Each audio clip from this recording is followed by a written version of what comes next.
Ladies and gentlemen, let's get ready to crumble!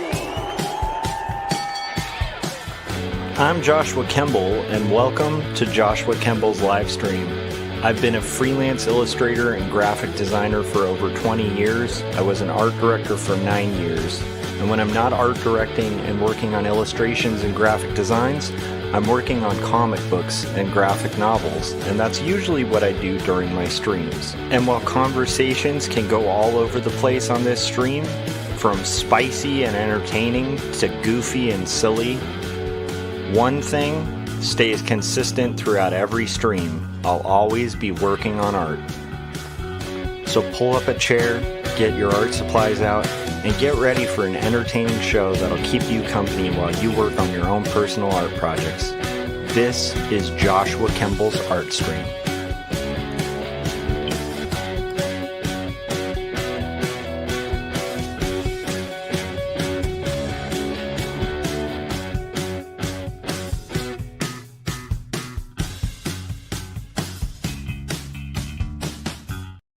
All right, welcome to my art stream. This is episode 404. I got approval from the client on an illustration that is basically like a 1950s style robot kind of breaking through an Excel sheet. So we got approval for that, so I'm going to be basically knocking that out before I then do lessons and stuff for school. And then homework and all that kind of stuff. By the way, happy Easter. Let's see. We had a good one. Let's go to the live stream. We had a pretty good Easter. So this is the drawing we're going to be kind of working from. So if you look at it, it's like basically just like a rough sketch for the client. And we're going to take that and kind of finalize that and make it a final illustration. But let's see how things work here. All right.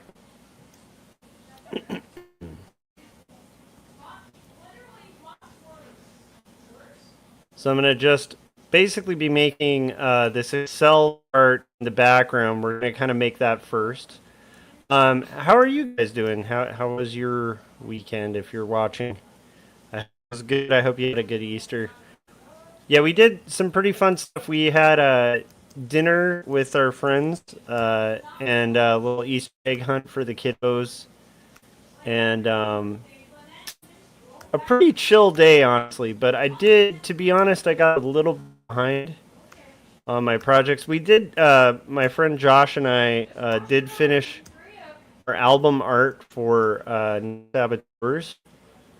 So I'm excited about that because like we finished this album a little bit ago and now we just really want the art to be super good. That's our hope. But it's coming out really good. The art's really cool, like a big collage. So we did a lot of using Mod Podge and like just kind of like a lot of collage of like older illustrations and posters and weird pictures from science textbooks and stuff. And then it's got like a bunch of collage elements over it, like hand lettering and a lot of cool stuff. So I think it came out really good. It came out weird, but in a good way. It kind of reminds me of early Pavement album covers. So the good news about that is we'll be pretty close to done with all that fairly shortly. So, okay, we're making our Excel grid, right? We just made a little grid. I have a couple tones of yellow that the client usually works with. And so we're kind of limited to those tones. The cool thing is we have this, and then I think there's a mild revision on another illustration for this same client. But I will handle a revision probably tomorrow. But for today, I think this is looking good for a start. So, let's see what we can do here. Want to have letters. These are going to be the darker tone, which is why I have this previous illustration, just so I don't have to remake the wheel and put it in the CMYK values of these colors. I already have them. There we go. This will be that darker tone of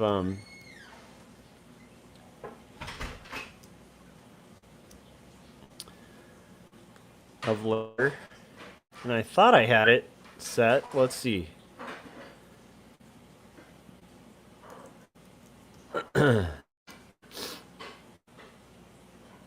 Needless to say, it was a good weekend. A little busy. Every weekend seems busy, but yeah, getting back into the swing of school and all that kind of fun stuff is going to be a little bit of an adjustment. Let's see Helvetica. Let's do Helvetica Bold. All right, we got Philip Chandler saying, "Wow, it's Josh. How's it going, Philip?" Yeah, I'm working on an illustration for a client right now that got approval. So we did our rough, and now it's just about kind of taking that rough and bringing it home.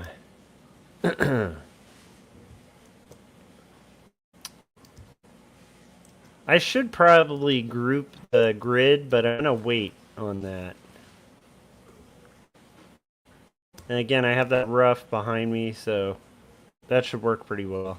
How are you doing, Philip? He said, "I haven't seen you in ages." Yeah, I haven't seen you in a while either. Sorry about all the tariffs. Hopefully, yeah, hopefully things stay cool. It's getting a little weird here in the U.S., but I've been busy, so that's kept me pretty occupied. How have you been, Philip? Philip Chandler is amazing. He's a real artist. He has a YouTube channel as well. Does a lot of art, a lot of really fun cartooning type stuff. Philip said, "Well, that's your fault." I know, but it's just it's weird because it's like I personally feel like Canada and the U.S. have been pretty tight. Like we're pretty tight, but at the same time, like yeah, that's some wildness. Philip said, "I'm actually moving in 10 days. Nice. Where are you moving to?"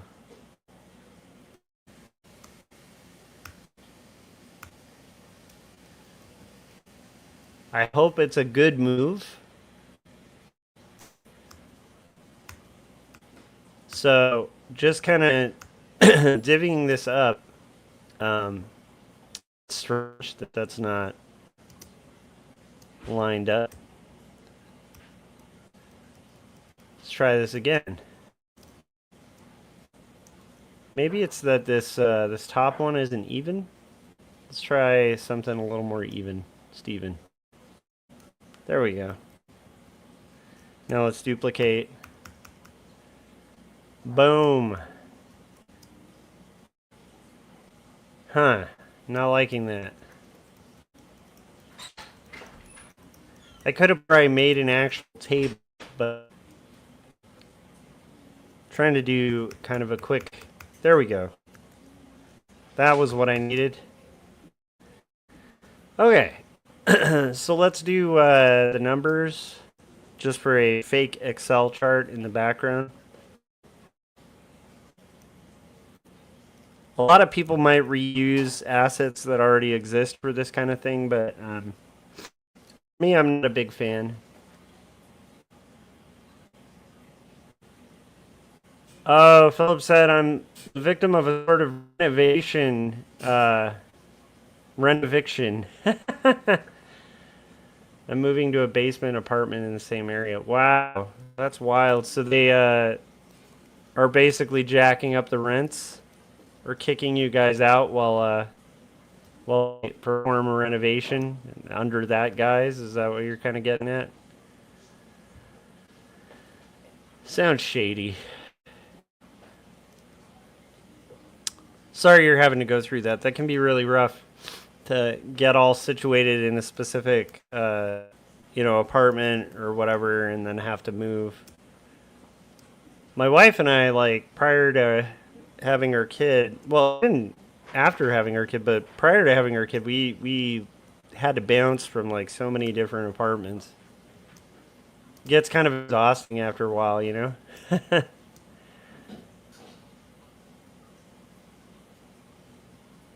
He said it was a new corporation that bought the building, giving him a money offer if I leave so they can upgrade. Nice. I hope it was a good money offer. I hope you got paid out nicely. That's my only thing. You know, if they're paying you to do it, then it's a little bit less of a headache to move, but still kind of lame. All right, here we go. So what I want to do now is, oh, okay, I'm seeing what I needed to do. So I was overcomplicating this. I was thinking it was going to need to be multiple shades of yellow, and it doesn't. That's good. So my grid will have it be the same shade of yellow as the lettering. Isn't that special? It was a fun day, though. Fun to see the kiddos have fun and see family and stuff. I don't know if you guys, like Philip, I don't know if you do any history stuff. But it was pretty fun. That's the one straggler there. We'll make that a darker yellow, and then we're gonna do basically. We're just gonna make this look a little bit like a table, and not a table like a table that you'd have in an apartment, but like an Excel table.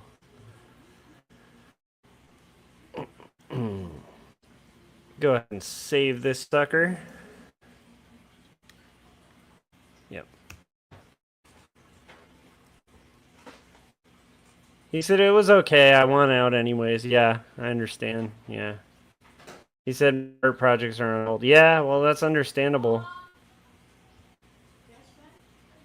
He said, I just worked today. I haven't holidays in a long time. Yeah, kind of get that too. I've been doing teaching, and then on the side, like, I have to go to college, you know, for credential stuff. And so I'm back in school, which is wild. It's been a long time since I was in school. And so that's just making like the juggling of tasks like really quite tense. Came up with a joke the other day that I think is funny. It's I need to talk to Runciman again, because this would have been a really good Christopher Runciman comic. But I was thinking about, like, you know, what if a bunch of jugglers were watching people talk about like multitasking, and they're like, yeah, it's a lot to juggle, and the jugglers are like, stop belittling our career like it's an art form.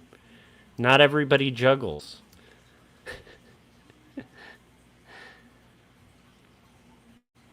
But Philip said, oh, wow, that's great. Yeah, it's great. Like, I enjoy teaching and stuff, and it's been a really fun year, but it's a lot on top of, designing a curriculum and lesson plan and stuff for, your first year teaching, and then also working on credential work at the same time it's a bit much.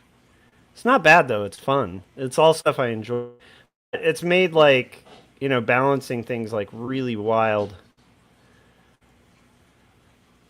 Okay, so out of respect to jugglers out there, I wanted to say, balance, not juggling. I don't want to offend any. I still love the idea of offended jugglers.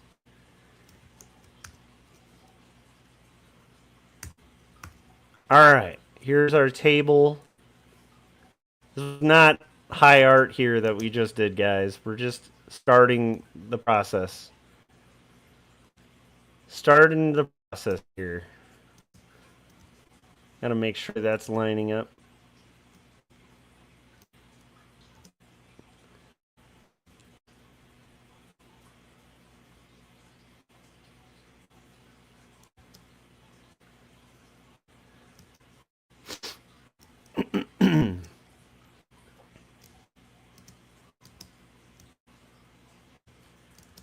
There's one little thing back here.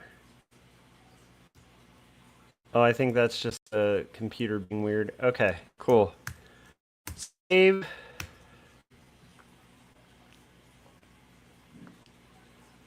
There we go, guys. We have our Excel spreadsheet background. I'm going to go ahead and group these. And then I'm going to put this on its own layer so I can pull that back once we're done with the background and that kind of work. So now I'm going to do the blast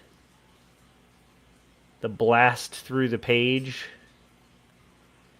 and we'll do that, and then we'll work on our robot. So we're doing all our background elements first, you know? And I want this to be possibly a little thicker, so let's see our stroke.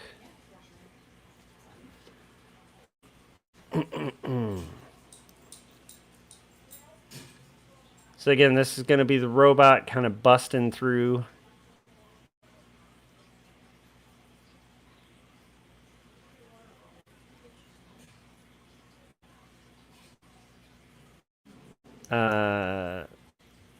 Let's stick to the interior lines first. I was gonna go through, start doing detail on the inside of the lines, and then I realized no. Let's stick with the exterior details of this act.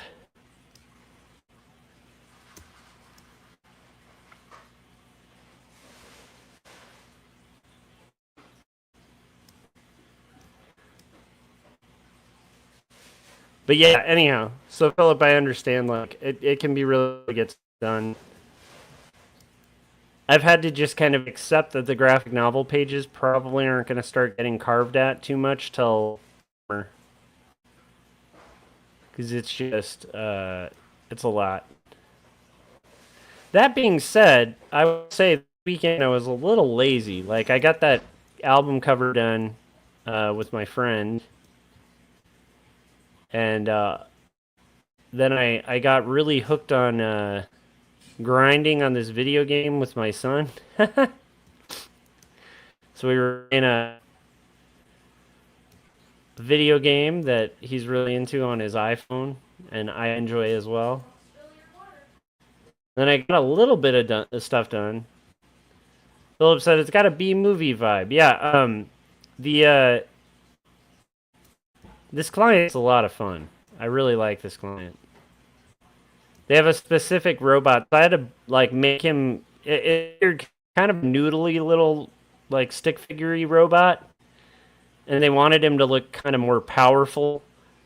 But I didn't want to like bump up too much, so I just kind of made his posture a little more big, and then I made his arms just a tiny bit bigger than they usually would be. But yeah, it's gonna have like a robot kind of busting through. It's the no starch robot. Let's see how it's coming along so far. I did this drawing on stream the other day, actually, so now you guys know and are aware. So I think what I'm going to do is like the blast lines are going to be inside. Any of the rocks that are in front of the robot will be, you know, animation style. Like I'm going to kind of build them on their own layer above the character. So right now I'm just doing like the backgrounds. And then for that blast on the inside there, I'll probably do all the interior lines and shape, and then probably make a copy of that broader shape behind it. Oh,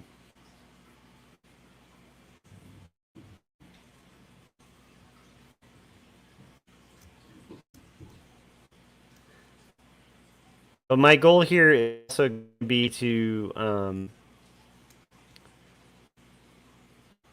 make sure that I'm not making the wonky Illustrator lines. So I want to make sure that my pen tool is nice and clean. Because Illustrator lines can kind of look wobbly and weird, depending on how you execute them. And I know to an extent, this might be like an archaic way of working for people now, like manually, even though it's digital, it's,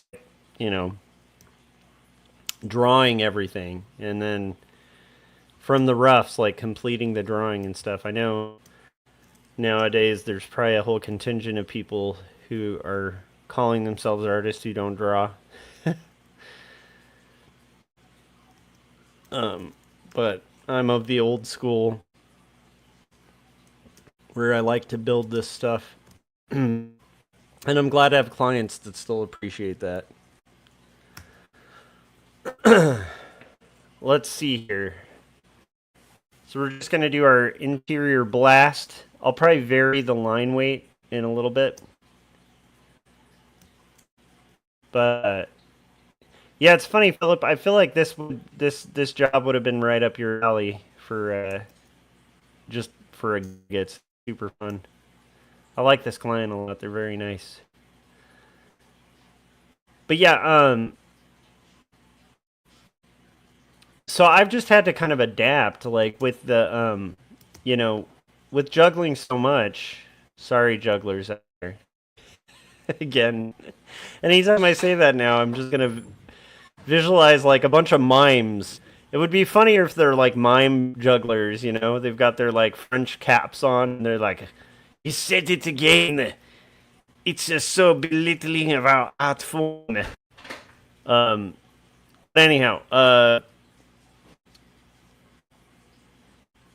Philip said, "I hope I get to see final product." You will. You will. I've made stuff for them before. It's all on No Starch Press. Like, I do a lot of covers for them. But this one, we're going to finish. We have to finish. I have to finish this tonight because we need money. I needed the money. Also, it's just good timing to do. So anyway, with taking on so many different tasks, I've had to just get comfortable with being forgiving of myself if I have a day on the weekend where I'm a human, and I'm able to like just be endlessly productive without, any kind of break. So juggling that, like allowing for days where I'm not going to nail it all. Some things are going to slip as doing this crazy multitasking thing and being okay with that. And then also really being comfortable with just kind of getting in the flow of things, being like, okay, well, I can get this thing done. Even today I had a really slow start to getting to work. But it's like allowing that and being like, okay, well, I can get this done, and then I can get this other thing done, and I'm breaking down the priorities, so I'm not letting everything fall apart, But also I'm comfortable with, like, I have this idea in my head at the beginning of the day that this, and this is what I'd get done, and I didn't. Allowing myself to be like, okay, well, tomorrow. But not, making excuses to where I just let everything fall apart and go, oh, I'll handle it tomorrow. Because I know that spiral. I see that all the time, with people, and I never want to fall into it. I fell into it when I was younger, a couple times, and that's a hard one to pull out of where you're like, allowing excuses to dictate, like, when you can and cannot get things done. However, there are times where, like, you just can't do everything. Like, we're not perfect. We're not superheroes. So that's kind of the thing I've been getting more comfortable with this year, is being human and being okay with it. Being like, okay, well, get done what I can, and if I can't, like, you know, I forget. There's a meme, like a nothing happens meme. I don't know if you've ever seen it, but it's like the nothing happens chat or something like that. And like I think that there's a bit of that that's healthy, where you're just like, okay, like yeah, like this might feel really important and feel like I've screwed the whole thing up or something, and then likelihood is, um, you know, when I really look at it, I'm not really missing anything I need to do. My mom brought something up at Easter that I forgot. Sorry, I'm just rambling. If you guys get bored with this, let me know. But that's what I do on this stream. So my mom reminded me on Easter, like when I was a kid, I'd have this thing where I'd take a test, in school, and I'd be really stressed out about the test. And like, I'd get home, and my mom would be like, "How'd you do on the test?" And I'd be like, "I failed. I think I failed the test. Like, I think I bombed the whole thing." And then I'd like get an A on the test.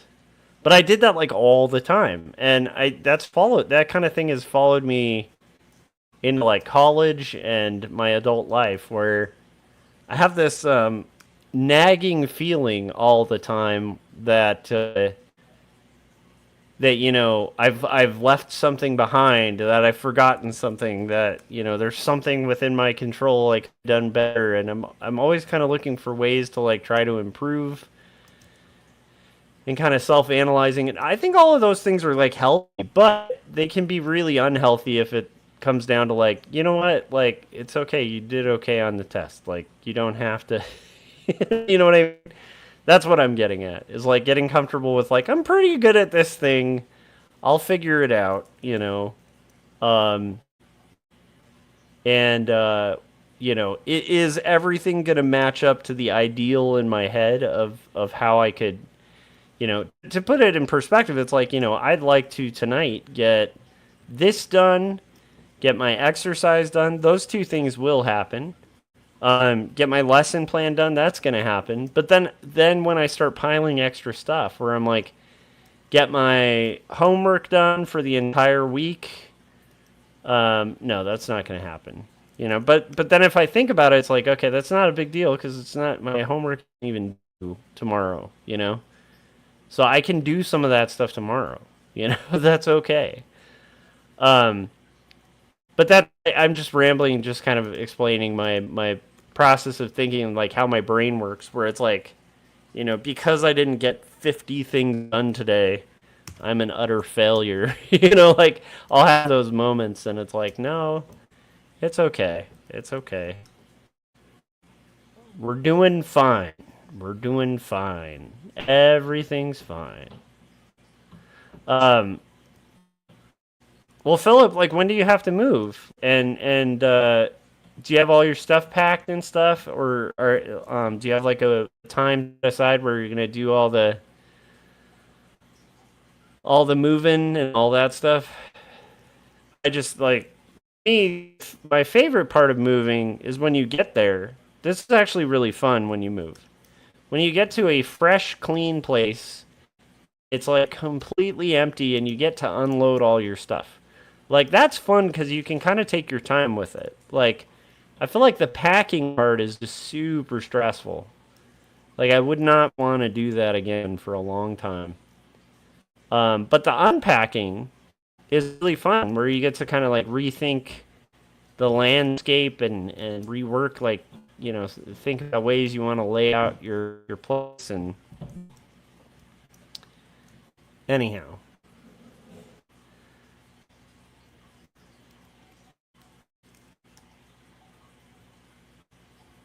It's always a tough thing with artists, because I think we waver between people who like don't do enough work and make excuses, and then people are doing just fine and like feel guilty because they feel like they're not doing enough, and they need to hear like, yeah, you're okay, like you're not fall apart, or like, that kid, you're not failing the test, that kind of thing. Okay.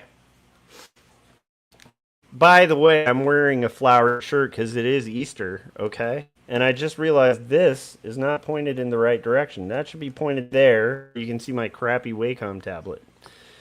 I apologize, you guys. Okay.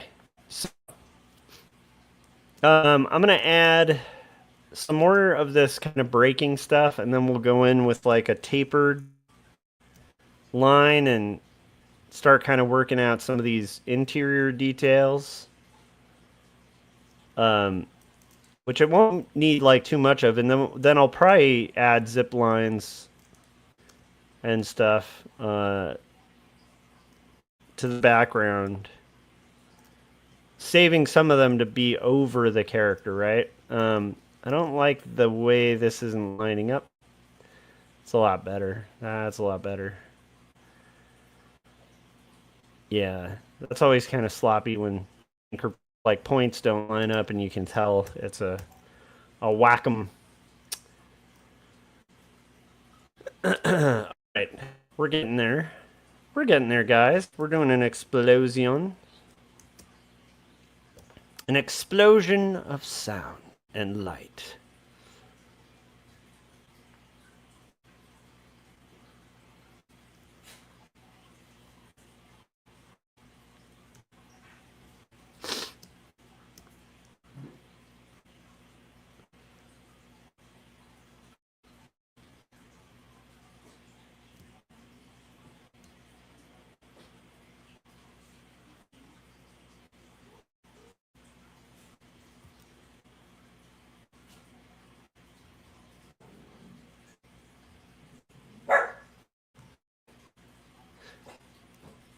Do you guys ever find yourself getting like purchasing desires that you know are completely stupid?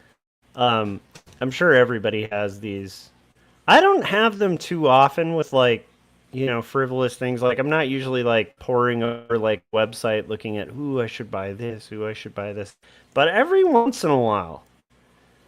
Well, I mean, as you guys know, if you watch this thing, guitars are definitely my weakness. Like guitars are something I always want another guitar, and I will never have enough guitars. I've just accepted this about myself that I really like guitars. Um, but another thing that's really dumb and it brings out like the nerd in me or something, I don't know what it is like swords. Like I really want to own a sword, which is funny because I'm a guy who like I don't even think you should own a gun, like personally.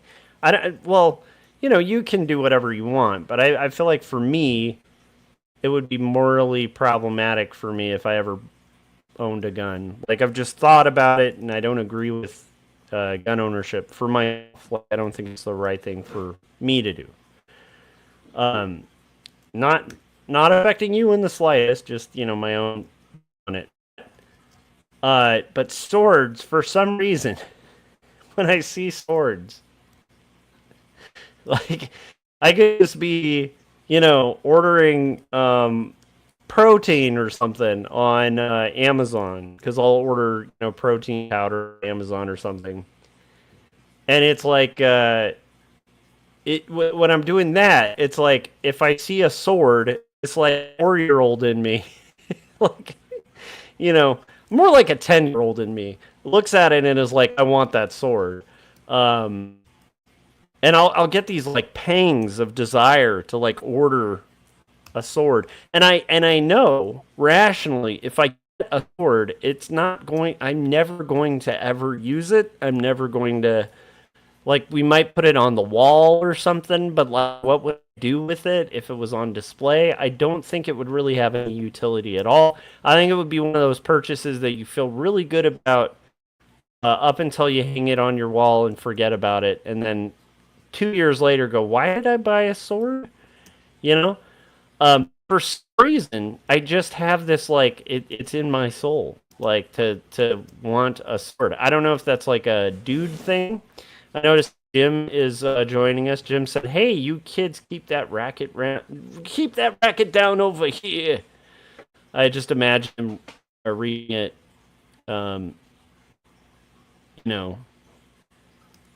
in a like, "Whoa, Mr. Carter" kind of voice, But anyhow, I don't know why. Like, I don't know why swords are so interesting. That is weird. It's just like a dumb thing. that I really like. I don't even want to learn how to use one. They're just really cool. Anyhow, that's just on random sword desire. I don't know where it comes from. I don't know if you too out there, listening to this, also suffer equally from I guess guitar acquisition syndrome is called GAS. So maybe that would be SAS, like sword acquisition syndrome. You know. Anyhow, so there's that. That was interesting to me because that happened to me today. Today, I think I was literally just ordering like protein powder, something stupid that is just a regular around the house thing I use, has utility. And then yeah, I came across like I think there's a sword from Conan the Barbarian in the 80s that I want it, and it's so dumb. It's so dumb. I want something like that. I don't know. For me, it just seems really dumb. But I really want that sword. I think it would be fun to have, and I know in reality, it would not. It Now there's some purchases that are hanging out, no regrets over. One of them, my wife and I had an inside joke. Probably because we never really saw ourselves as somebody who would own a house, And so we were like, well, if we ever own a house, we're going to get a dinosaur and put it over our fireplace. Like a mounted head of a dinosaur.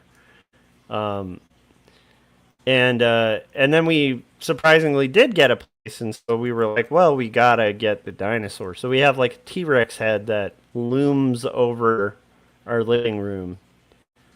Mounted over our fireplace, like a hunter's, mounted head of a deer or something, right? But ours is a T-Rex, and I never have a day where I look at that and go, well, that was a dumb purchase. Never. That one's a fun one. Like I never feel bad about that. For some reason, I know it would be a different result. Like I don't think I'd look at that and be like, that was a wise choice. I think that would just be one of those why. I don't know. I think that might be the collector in me, like because there was a point in my life where I was an avid comic collector, and not collecting for value or anything like that. I just loved comics, and any time I went anywhere, I would pick up a comic, because I just loved them. And there were certain characters where it's like I didn't even care if the story was good. If it had that character in it, I wanted to own it. Like if there was a crossover with that character, that kind of stuff. So I think I do have a little bit of that like nerdy collector kind of spirit deep inside. And then aside from that, I mean, it is hard to argue with the fact that swords are really cool. Like, I think in human history, it's like we have so many different iterations of swords that we've gone through, throughout the times of civilization. The times of man, the sword. All right, guys. I'll try to stop talking about swords. Or as Wu-Tang would call it, swords. You know what I mean? That's on 36 Chambers. They say, do you think your Wu-Tang sword can defeat me? And then they say sword all the time on that album. It's great. It's a good album. Jim said, let's talk about nunchucks. Well, Jim, have you had, maybe you, for what I have with swords, maybe you have that with nunchucks. Do you find yourself, like, at a store? Like, let's say, you went to, like, Little Tokyo or something, right? And you're just looking around and you saw like a pair of rad nunchucks. You have this like pang of like I need to own that. Like I have to own those nunchucks.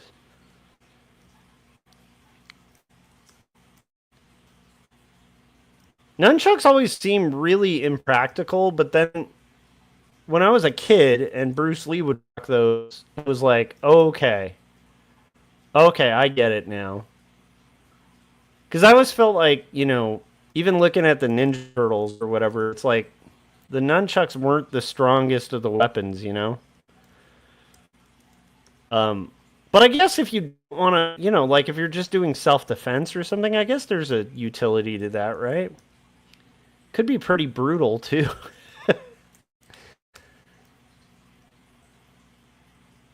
But I don't have the same thing with nunchucks that I do with sword. Like I don't know. It would be.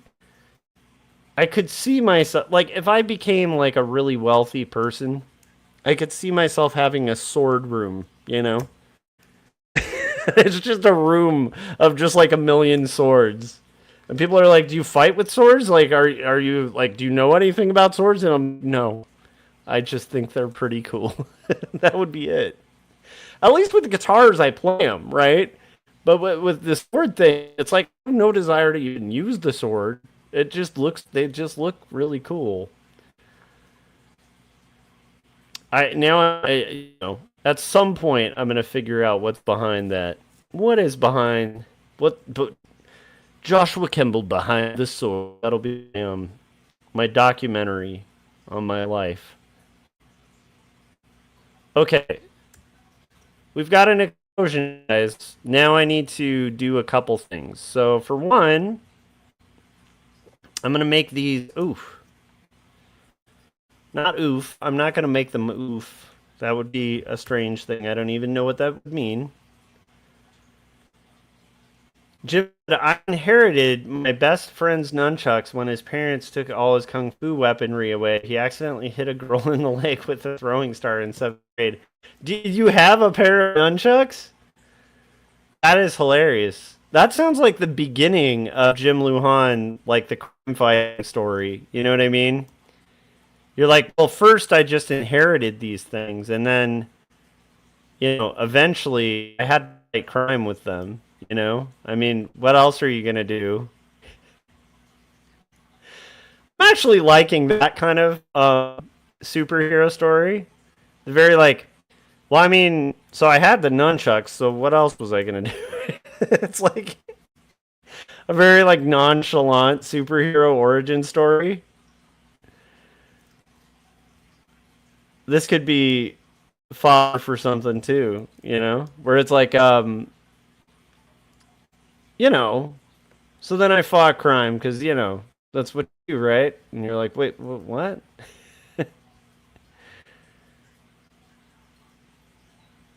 I do wonder where are the kind of bored superheroes. The problem with the jaded superhero thing or any like kind of superheroes, but they're adults and it's rad and violent stuff. It's like that's been done to death. Really hard to think of how somebody could like continue the kind of Watchmen thing. However, I have been watching Daredevil on Disney Plus, and I've been very much enjoying it. I really think the guy they have playing Kingpin is excellent. He's grown a lot since Full Metal Jacket. He was the kid, right? The guy who like offs himself in Full Metal Jacket. I think it was the same actor. Vincent D'Onofrio. Anyhow, he does a great Kingpin. Like, it's a really good show. Oh, there's something weird going on here with the shape, and I need to kind of fix it. So let's try to do that because I'm just trying to get these excess areas. Maybe I don't need to get those ones. Maybe we can just... Because we're not even trying for the center part here. We're just trying for like these little straggly bits. The Straggly Bits, which is also a really great independent rock band from the 70s. Well, the Straggly Bits would just straggle around. Just straggling. Okay, let's Jim's, I'm waiting for Dark Mighty Mouse. I feel like Mighty Mouse was pretty dark. Wasn't the premise like he's like a weak mouse and then he takes steroids? Like, I think that was the whole gist of that, wasn't it? And then he's like, "Here I come to save the day." But I feel like he was kind of on roids, wasn't that crazy? Um, all right, we're getting there, guys. We are getting there. So one thing I got to do here is go back here. Yeah, okay, we're starting to work it out. Dark Mighty Mouse would be pretty funny.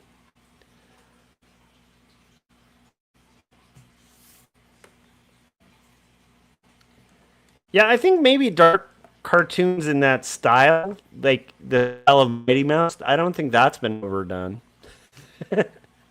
Maybe that's it. Maybe that's the new realm of like, the Watchmen. You need Watchmen, but it's like Steamboat Willie, you know, but not like a horror movie, like an actual animated, Steamboat Willie. That's, dark. Um. Okay, I'm gonna put on a trailer, get some water, and then we're going to come back and finish this illustration. Because that is what we do on this channel. We draw things, guys. We draw things together. We are all drawn together. Take that one. Leave. Okay, here we go. I'll be right back. Our heroic adventurers fought orcs, monsters, sorcerers, necromancers. Now they find themselves in front of a mystical library. What shall they find? It's all in the roll of the dice. We've come this far. There's great power behind this door. I can feel it. We just have to get past it. This door is no match for my axe. I shall chop it down. You always want to use brute strength. Why don't you try knocking? We'll try it your way. You may enter. The library is open to all those who seek knowledge. Feel free to look through our tomes. Maybe you'll find the answers you seek. I sense great power here, and it's behind those shelves. Indeed, there are powerful items hidden behind these shelves, but you can only get there through the enchanted words. Do you have those words? I believe I do. Tremble before the Cremble. There is great power. Look at that glove. Must be so powerful. That is not where I sense this power. I must get closer. I found them. I found the sacred manuscripts written by Joshua Kemble. Behold, I now possess 2 stories and Jacob's apartment. Please tell us more about 2 stories and Jacob's apartment, and who is Joshua Kemble? Xeric Award-winning cartoonist Joshua Kemble is a freelance artist, graphic designer, and author. 2 Stories is a confessional graphic memoir that grapples with questions of faith, mental illness, depravity, and ultimately redemption in a fallen world. Jacob's Apartment is a coming-of-age graphic novel in the vein of Ghost Road and Fun Home. It weaves together the threads of spiritual faith, identity, purpose, love, and loss to create an engrossing world in which waking and sleeping dreams collide. You have made your choice. The passage is now closed. Wait, can I get that glove? No. Oh. All right, let's go.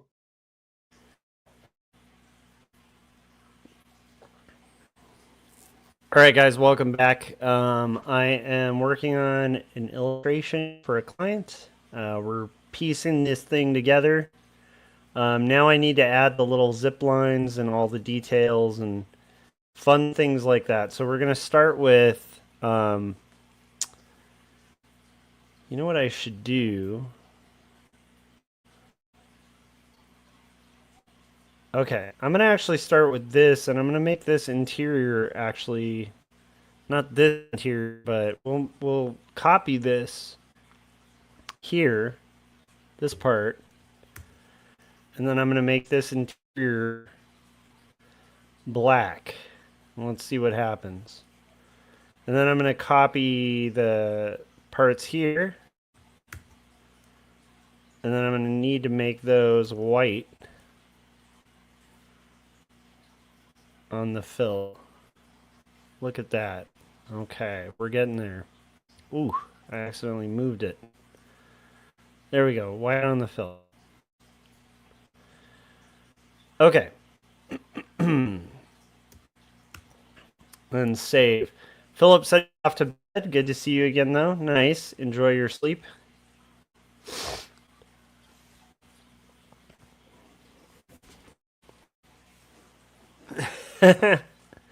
Philip said, wow, well, that was something else. Nice. Okay. So I think I'm going to do just some zip lines. And I'm wondering, I think on the interiors here, what I can do is do zip lines that are white. And we'll see if that works out. We'll find out. And I want to make them kind of thick. Window.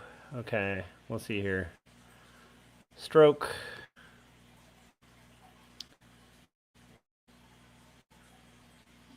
And I want to make them like get real thick, and then they're going to taper thin. And I'm going to make quite a few of them that are this size.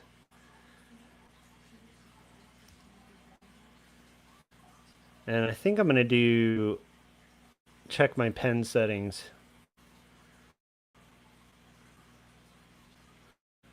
Let's just do a few.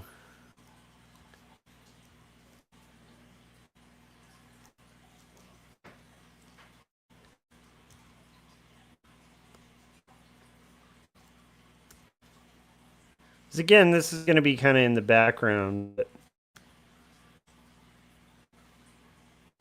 I don't want them to be perfect. I want them to be kind of a little sloppy.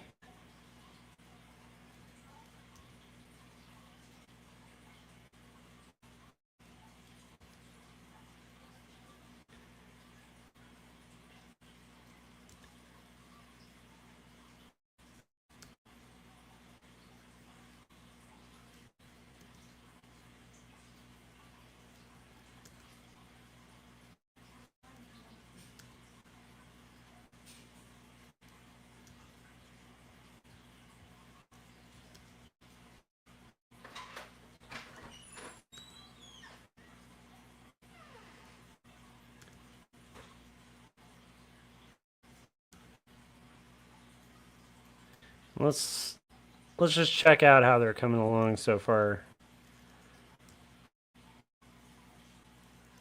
Yeah, I think that'll kind of work. Over the black, let's find out. Let's just double check.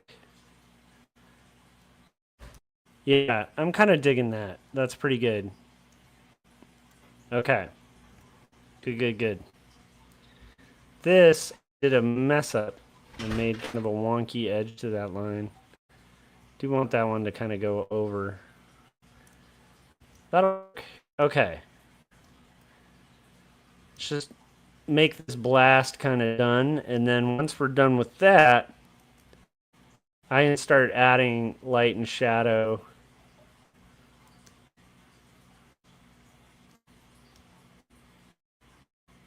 To the different elements of the pieces. The Reese's of the pieces, you might say.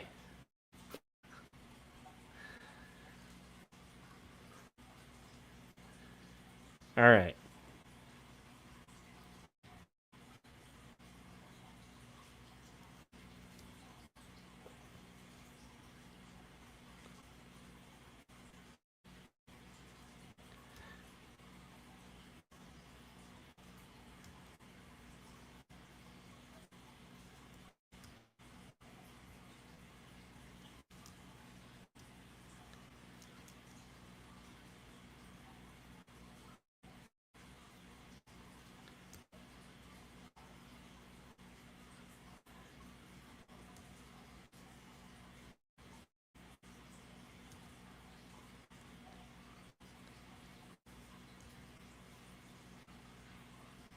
Hope all is well, Phil. I hope everything goes okay with your move.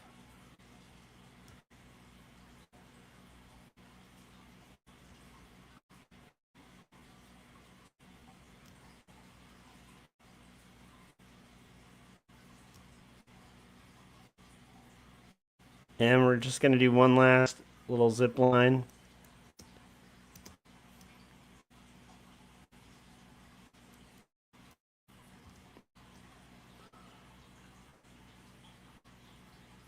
Oh, that's weird. Why did those ones change direction? Okay, well, we can work with that. Let's do this, and then we'll change those zipline directions. Let's change it up. Pachow. Nice. Nice. I don't like these ending too sharp, so I'm gonna have them go a little further.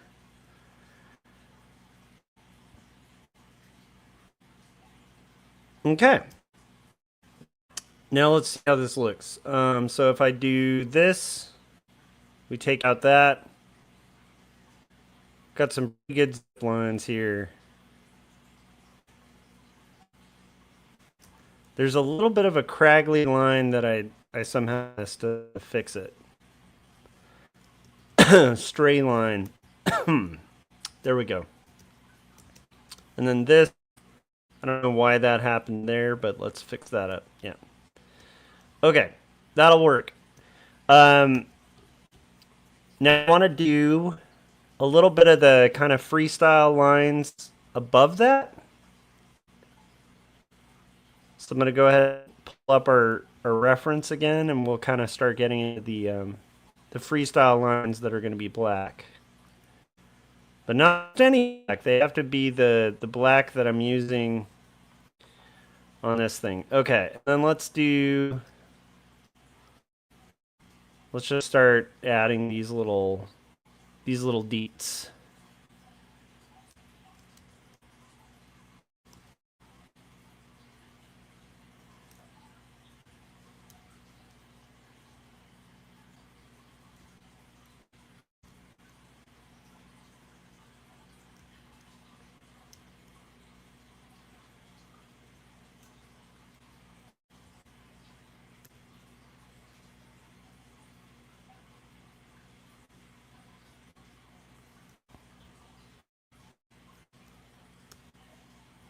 Okay, now I'm going to do my stroke again. And we'll just kind of see what works with this.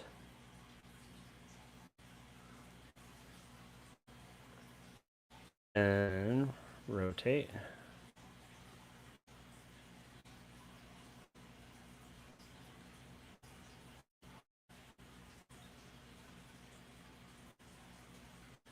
Jim said, if you had to take over an old school cartoon property and a comic adaptation, what would it be? Snagglepuss, Yogi Bear, etc.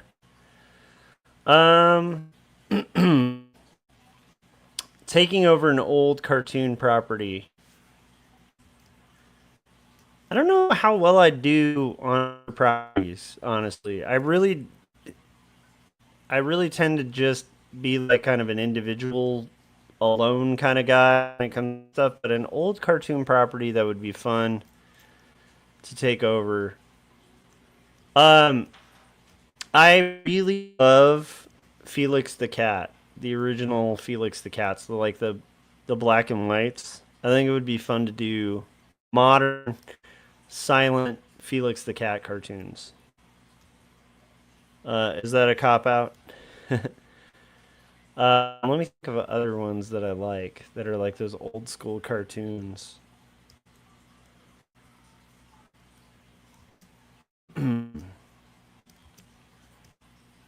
less kind of known one would be interesting, I guess. It'd be fun to take something really bad, like, you know, like in mind, Captain America, or not Captain America, Captain Planet was horrible.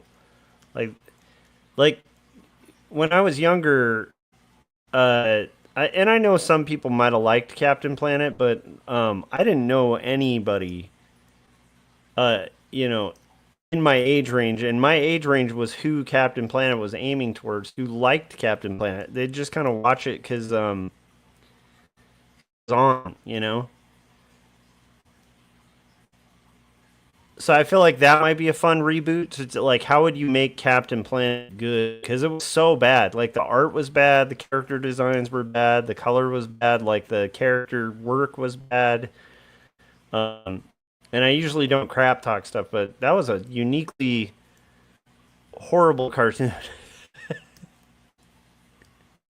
Sorry to anybody out there who like has like a soft spot for Captain Planet. It might be fun to take one of those weird ones from Nickelodeon. Like, there is this show called David the Gnome. That might be fun to rebrand. What were some of the other weird ones on Nickelodeon? Trying to like, what about you, Jim? What would you take if you were gonna rebrand an old cartoon?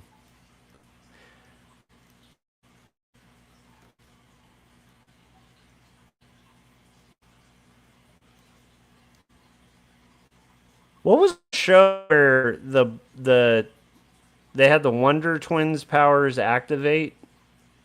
That would be an interesting one.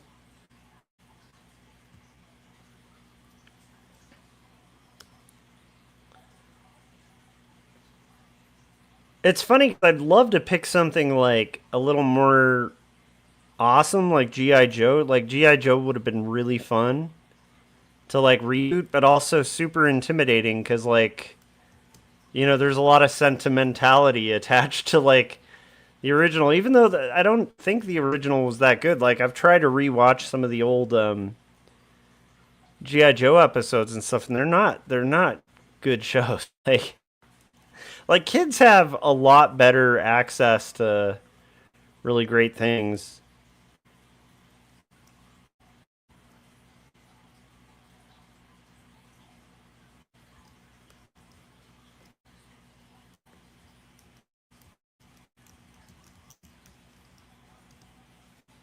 I think Rocky and Bullwinkle would be fun to reboot.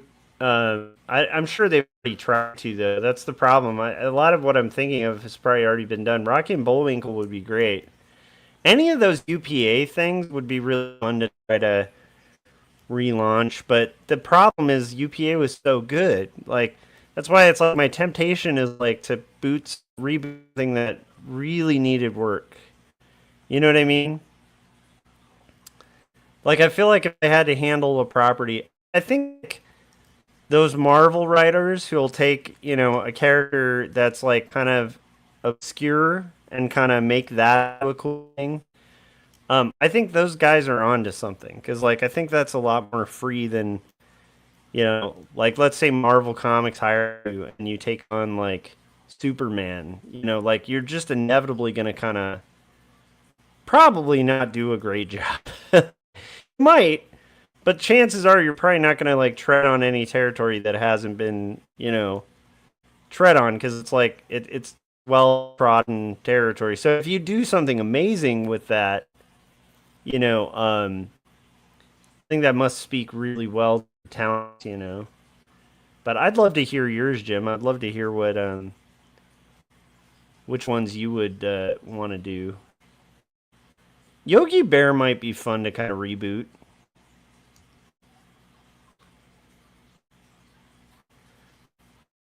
Oh, he was saying your version of the Archies would be devastating. I feel like Archie comics is very good. I did have a plot for a while, and I might retouch on this. The problem is you never have enough time, you know. Um, I had this moment a couple years back. This was now probably about 10 years ago, where it just dawned on me that every comic and movie that I really admire that has a group of people is pretty much just Peanuts.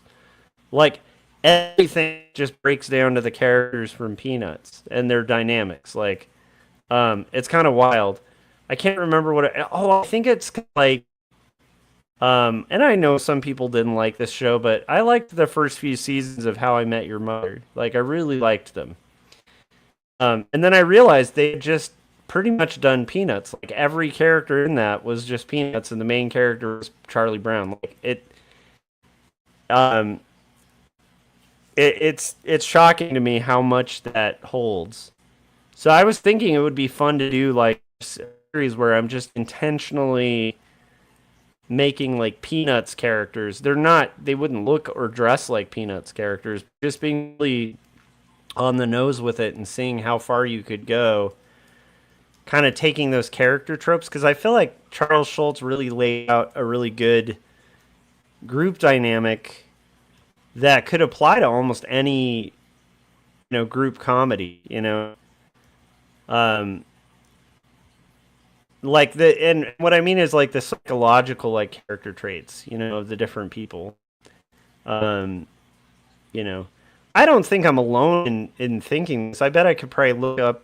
I never really looked into whether other people felt that way. I think probably that's probably a pretty common thing. 'Cause I know even on Arrested Development, there were ongoing bit where they would have the main character like walk home and they'd start playing the Charlie Brown music.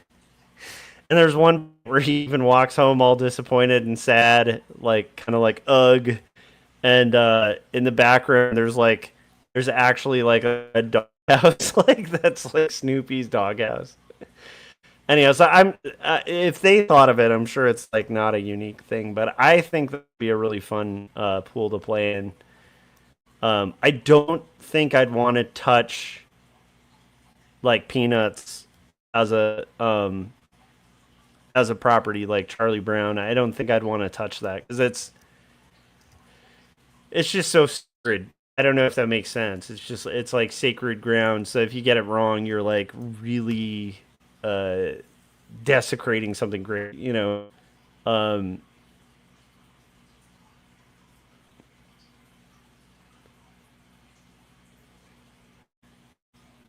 I actually did like that. They made a Charlie Brown movie kind of recently, and I actually liked it. I guess it wasn't that recent anymore. But I felt like they did a really good job on it. My son really liked it too when he was little. We were impressed by it. Which is funny because I remember seeing the trailers and being like, no way. No way I'm ever going to see this movie. And then I watched it. It was like, they did a really good job, uh, I think, rebooting that.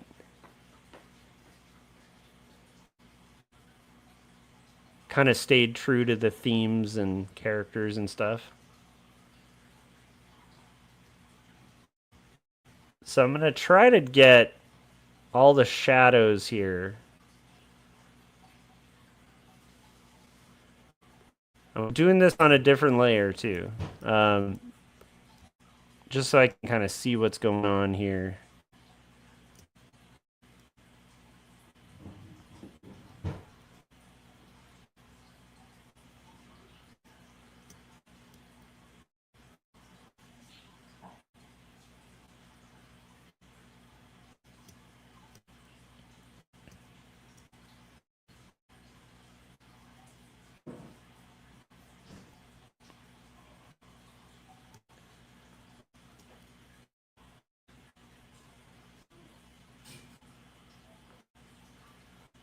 See how far we can get with this darkness. The darkness that haunts my soul. Archie would have been fun. Archie's an interesting dynamic. I know they did a TV series I never really saw that was like kind of like a serious version of Archie. It sounded like a soap opera, which is what Archie really kind of is. Um,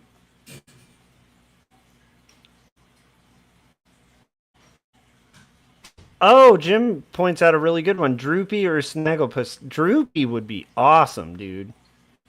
I just love Droopy's voice. I'm Droopy, Droopy. I can't do his voice, but it's Droopy voice. I don't know. He has a great voice.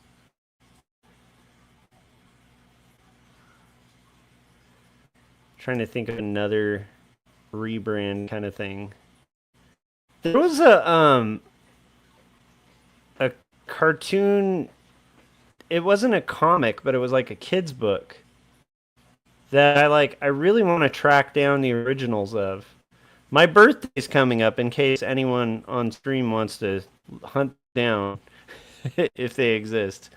But it was a kids book series called Incognito Mosquito. And it was a mosquito detective. And he solved, crimes among insects.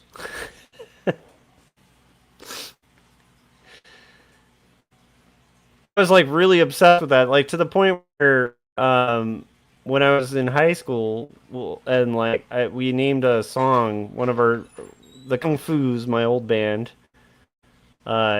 made one of a song about Incognito Mosquito, called Incognito Mosquito, and a spy kind of theme type song, like a surfy song. I don't remember anything about the plot of Incognito Mosquito, but just the name makes me want to make a property of that. I would love to make a TV series on Incognito Mosquito. That, and almost Sherlock Holmes, but he's a really, hard-boiled mosquito detective, you know what I mean?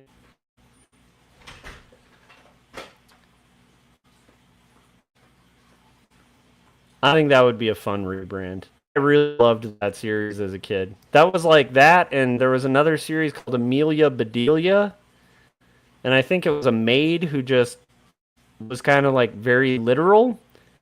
She didn't understand sarcasm or figures of speech. So somebody would be like, you're driving me bananas, and then she'd go drive their bananas. It was pretty silly. I'd love to reread those because I bet they're still pretty good.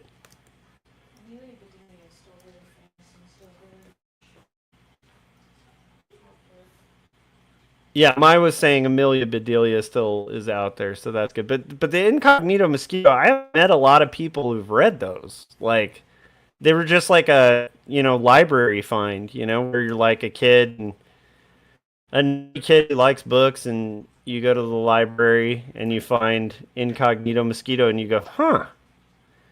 And then you read it, and then you're checking out every single Incognito Mosquito because he's the coolest. Who wouldn't? It's a freaking mosquito detective. Okay. I think that's working. That's doing some work, guys. It is time. Jim said, sounds inchworm,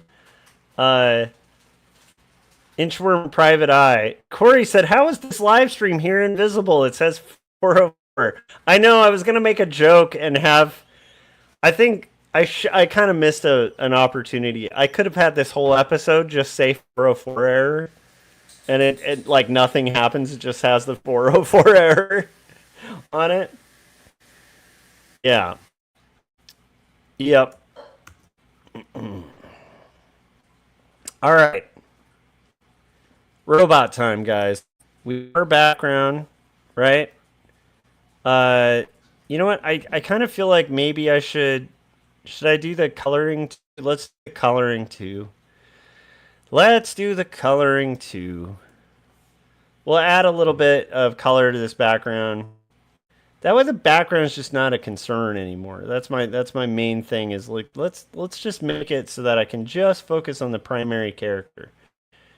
But I want to build up a little bit. So I'm doing a lot of layers that'll end up being flattened. Flattened like a pancake.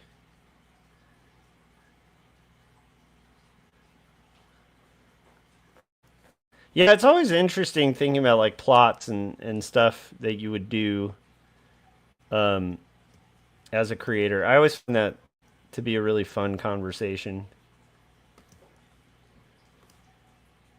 Yeah, that story I was gonna do, inspired by Charlie Brown, was gonna start with a reporter who was a big fan of Seymour Hersh.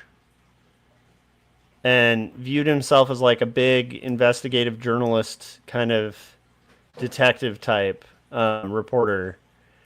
And it was going to start with a town that was making like a small town where like nothing happens. Like he's having to report like puff pieces for a newspaper.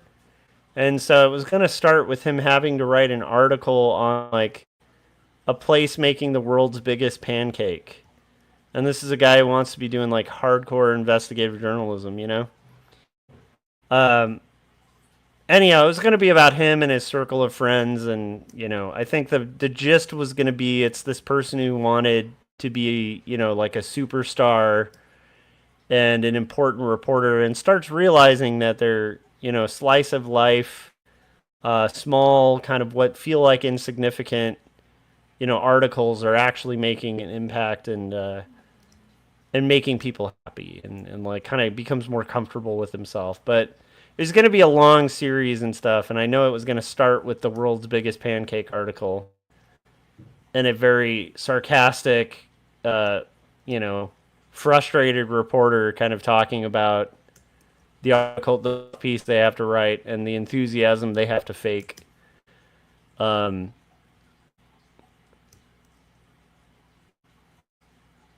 so that was going to be the Charlie Brown type figure, you know. Like the him being a big investigative reporter was going to be his football that he never would kick, right? But he's like aspiring to do this thing and kind of missing the forest for the trees for the things that are around him.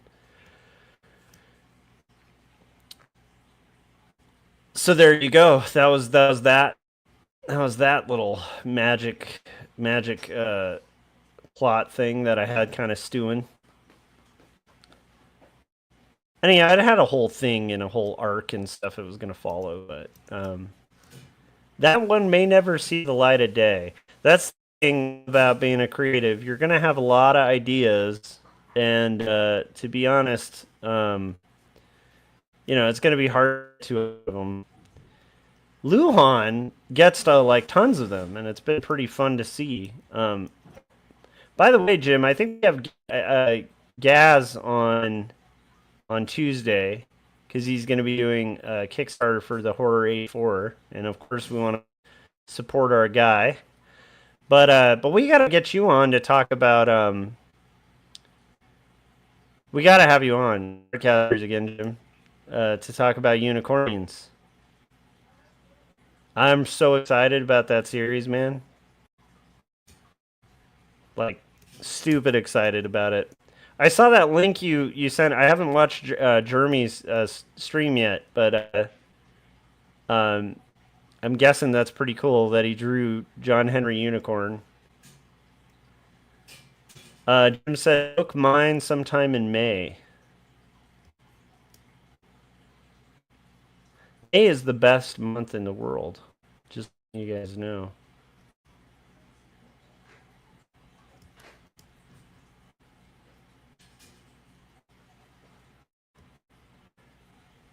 Corey said, I'd love to do a He-Man reboot where King Randor is struggling to keep the different people of his kingdoms warring with each other. I could see that. I tried to get into the Kevin Smith one. Like, it wasn't... I felt like the internet lost their minds like unnecessarily about it. But to be honest, it just kind of reminded me that like I don't think He-Man was that good. Like... Yes.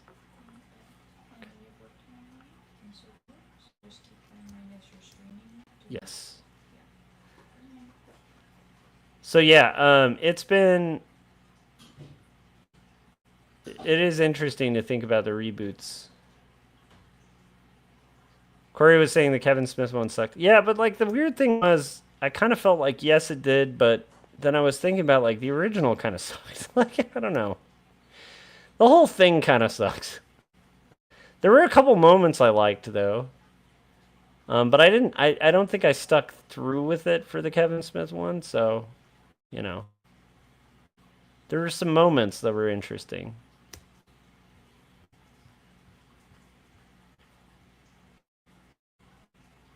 He said the 2002 Cartoon Network reboot was legit. Nice.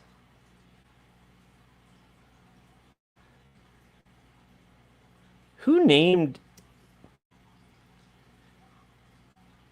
He-Man?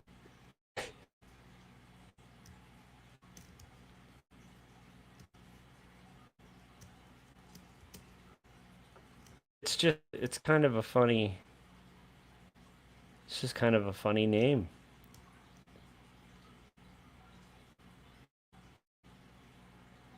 So when I was younger in the 80s, I wasn't allowed to watch He-Man. My parents were all freaked out about demonic forces and stuff. Like, so that was one of those shows that I wasn't allowed to watch. Like, I used to have to watch, like, Conan the Barbarian. Like, a lot of these kind of classics, like, I'd watch at, like, a friend's house, and I feel like I was opening the portal to, you know, demonic influence on my life. Because that was like the 80s. Like, the 80s had a big satanic panic, and my folks were not immune from the satanic panic.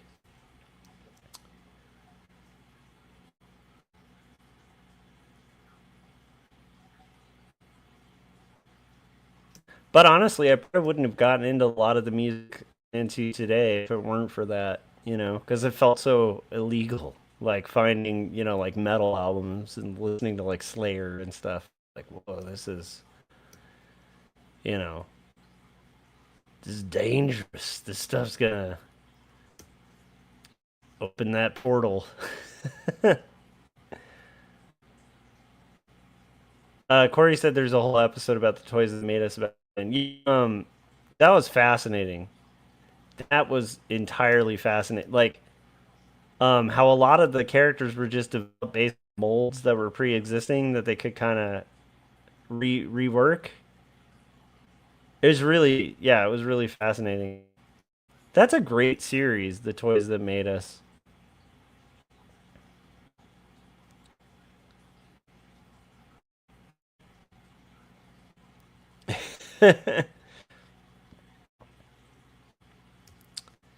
He-Man's name was supposed to be Herman. It was a typo. I like it. All right, we got our blast, guys. There's our explosive blast. All right.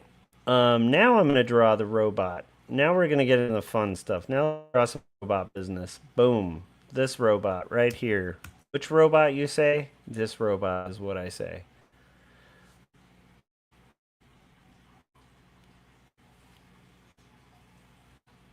Oh, nice. Okay. Corey said He-Man, imagine He-Man and animated by the team that made the intro to Thundercats. It's like a high-octane wire people anime. Nice.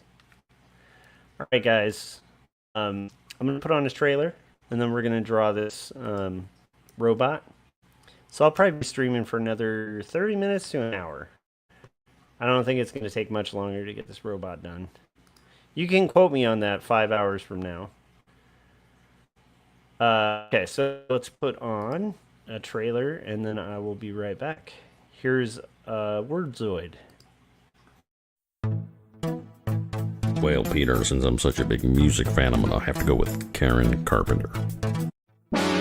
Oh, Stu, I'm sorry. That's the incorrect answer. Trish, what you got for us? I'm gonna go with Kim Gordon. All right, let's check that answer. Kim Gordon. Do we have a Kim Gordon? Yes, and that means you're our new Wordzoid champion, Trish. Dale, tell Trish what she's won. Trish, you've won a copy of 2 stories, a memoir of faith and mental illness. Handwritten, hand-drawn, and handed to you by artist and writer Joshua Kemble. But wait, that's not all. You've also won a copy of Jacob's Apartment, the story of a doomed romance. What happens when you take eternal sunshine out of the spotless mind and put it in a blender with Ghost World? You get Jacob's Apartment, written and illustrated by Joshua Kemble.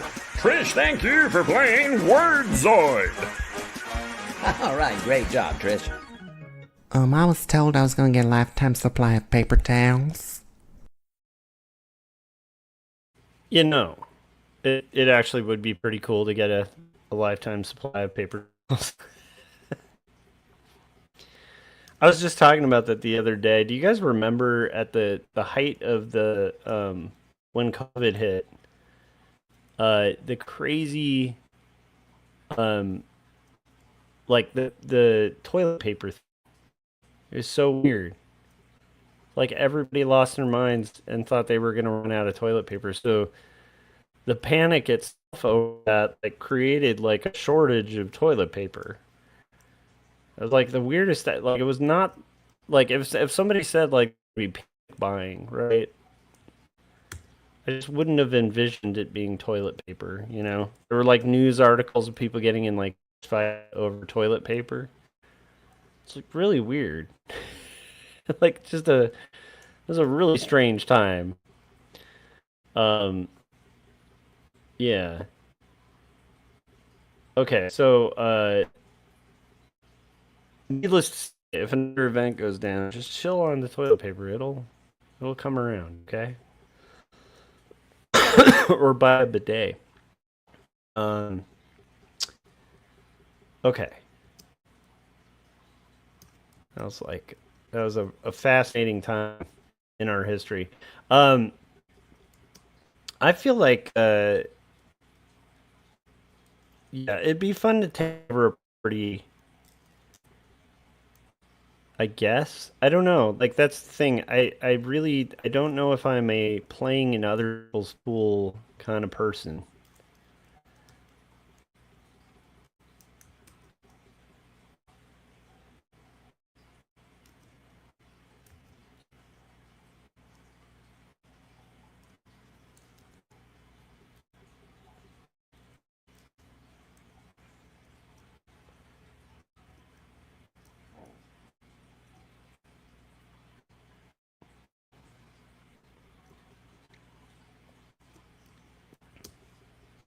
Sometimes I do wonder though, like you know, the kind of what if type conversations can be really fun.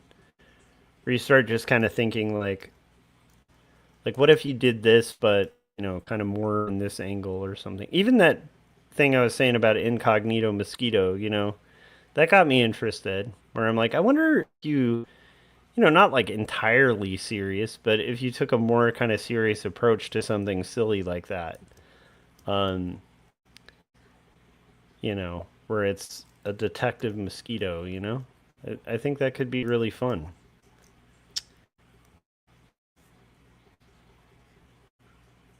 I think the fun part about creativity is that like where you can kind of do like a what kind of almost improvisational type conversation, and then it can kind of end up in territories you didn't imagine, and suddenly you want to make something a lot of the time you may not even imagine. The album cover we recently did, that I can't wait to show you guys because we finished it. So we finished the art for it. It's a little art piece, you know. But I can't wait to share it with you guys. But it was a weird process, you know, making that. It was just kind of a lot of playing with chaos, you know. And that can be a lot of fun. I feel like that can be pretty fun. Lucian Sataru said, "Hi, check my community, please." I don't know what that means,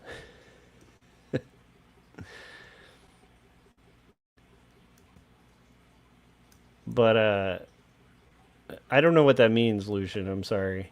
It kind of sounds like spam, but I don't know. I don't know what that means. Um, what do we got? I think rebooting is interesting though. Sometimes,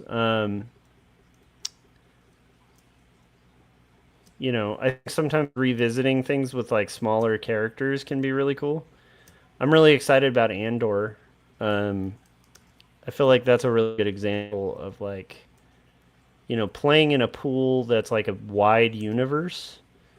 That might be a fun thing to kind of get into as well. Is like something that's like a broader universe, you know, with like characters that you could kind of invent that exist within.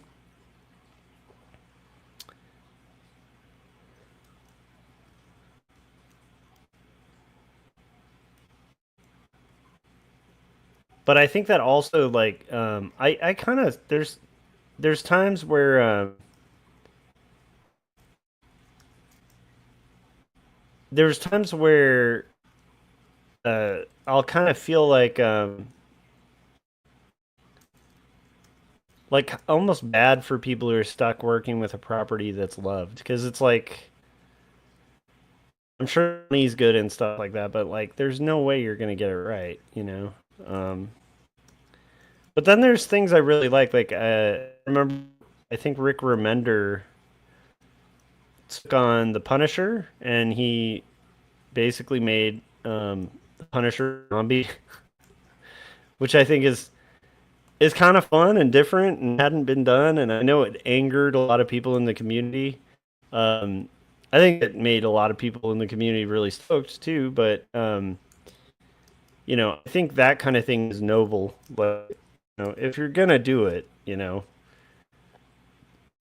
part of why I didn't even mind in the new Star Wars movies when they like killed off Han Solo, you know, because I'm like, yeah, I mean, if you're gonna reboot it, you know, you kind of have to take a risk, even that, like with beloved characters, you know, which is tough, you know, but I actually didn't mind that move as much as like a bunch of people on the internet who kind of lost their minds over it.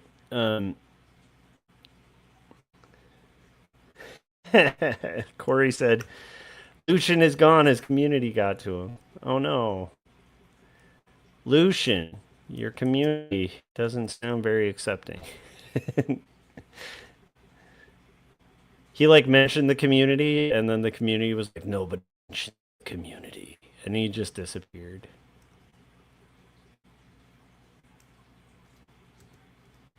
Somehow. No idea how that would happen. All right, so what do we got here?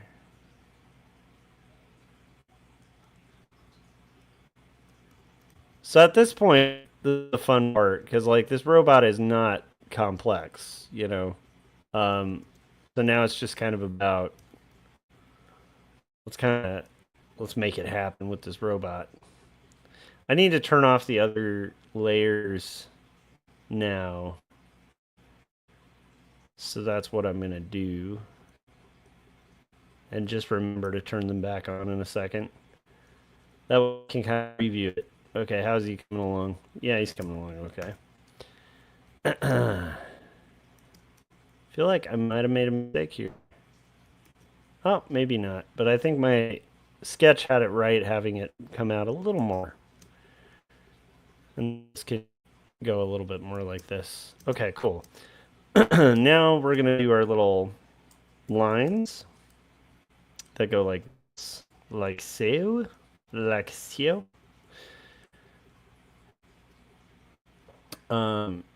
This is going to be fun, guys. It's also going to be a relatively late night, because I have a lot I got to catch up on. I'm going to do a lesson plan. I think that's going to be drawing a portrait of an artist in art history, and I'll probably try to pick like a diverse group of artists. You know, like Basquiat and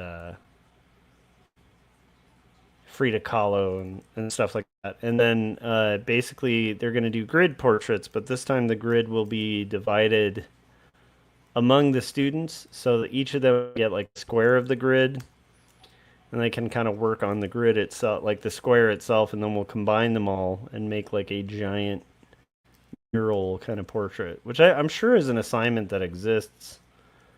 I haven't really seen it, but I'm sure it's been done. But I'm excited about it, but that's going to require a bit of a complicated lesson plan, because I'm going to have to almost do to the grid like an Excel sheet kind of thing, and then divide it up, and then grid off the photo portraits that we're going to draw, and come up with like a kind of check system to kind of monitor as it's coming along. But it shouldn't be too wild or too hard to do. But that's something I got to do tonight for 6 different artists, which I don't think will be too bad.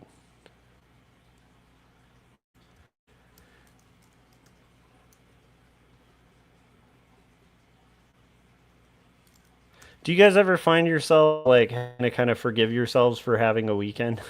Because I didn't do everything I needed to do this weekend, and I've had to fight off the guilt that I inevitably feel when I don't accomplish the 50,000 things I wanted to do.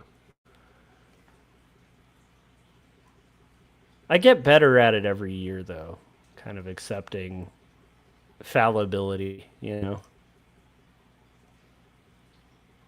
But I think that can be pretty tough, like the fallibility of being human. Human is hard sometimes, guys. Having limitations.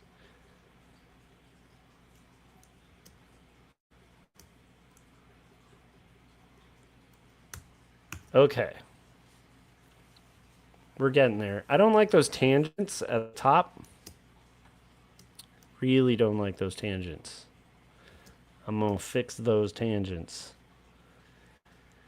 We don't tangent around these parts.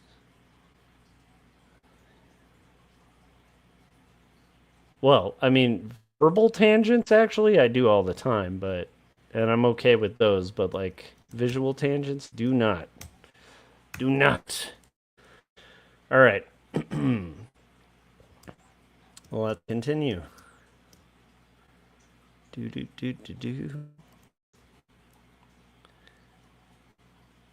So I wonder what you guys are working on. I know Corey was in here, and we got Luhan.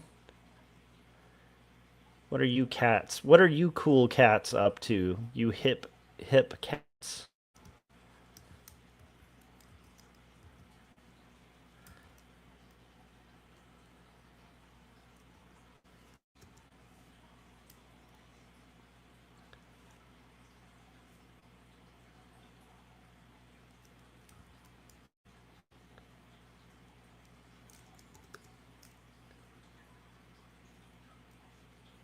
Nice. Jim said, I'm working on Unicornians episode 3 as we speak.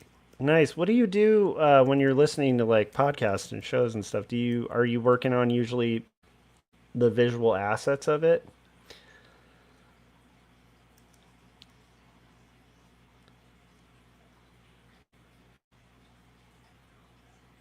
Because I would find it really hard to like be animated. Well, I'm guessing you're not doing actual like the frame by frame stuff in movement, because that would be really hard to do while listening to a different audio track.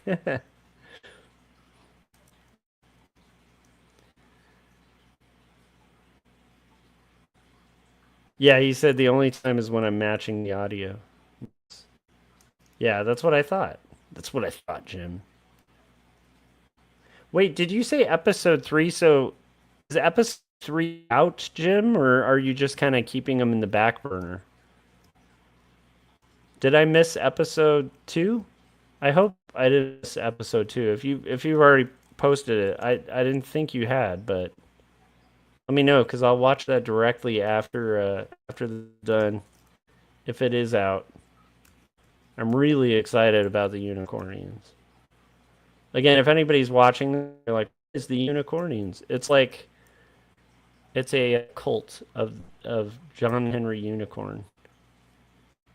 And there's a whole bunch of stuff. Intrigue. Like a pastor for the Church of the Unicornian. Episode 1 comes out Tuesday. Episode 2 comes May 1st. I'll send it to you early. Okay, well, episode 1, guys, Tuesday. You definitely are going to want to make sure you're subscribed to Jim so you can check that out. Check out his genius. If you've like watched the channel and you've seen Jim's cartoons that he does for the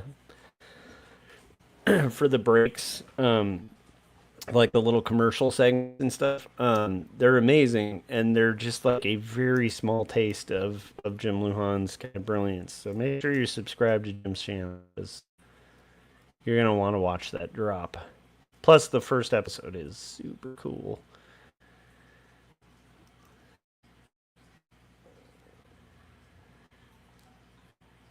And if you're really like me and you get really drawn into like story like and stuff, like it's super will be up your alley.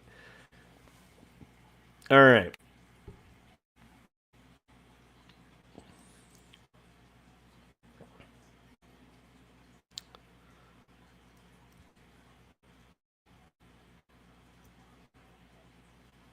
We're getting there, guys. We are getting there.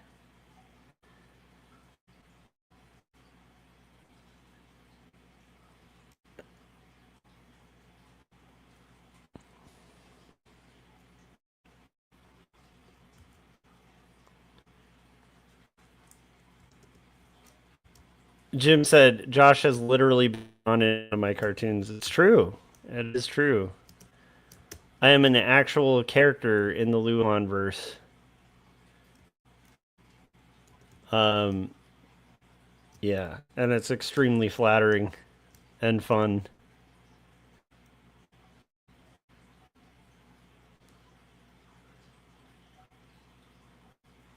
If you want to know more about that, check out the Full Fungus. And the book of the Full Fungus, which is really cool. It's got my whole biography in there.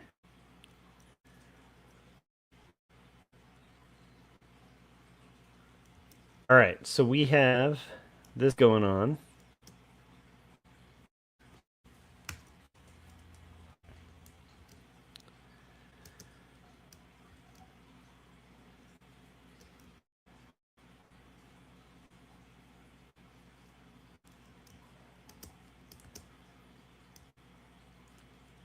All right. Let's go. Okay.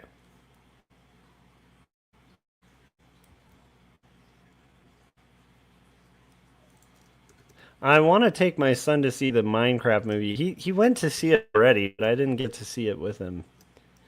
But I've been hearing that people are like having like kids are getting wild in those theaters.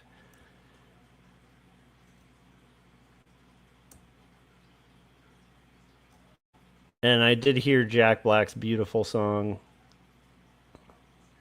I wonder if people are having Jack Black burnout. Like, I love Jack Black. There's pretty much nothing he's been involved in where I was like, that's too much Jack Black, you know? But he is involved with like every property.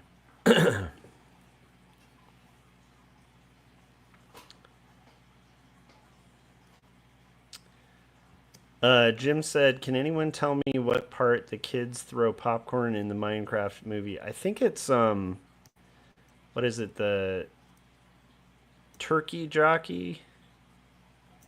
Something jockey. I can't remember. I think it's a turkey jockey.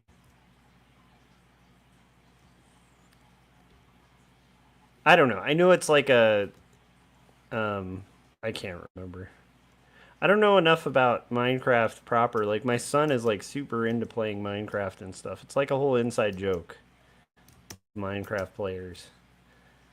But I think I missed that boat by a couple generations.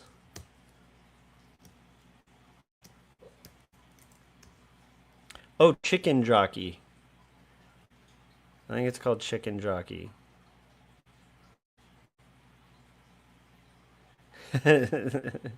Jim was saying, can you wake up your kid and ask him?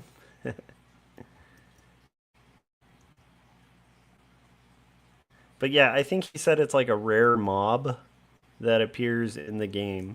That's how they explain it, but it's chicken jockey.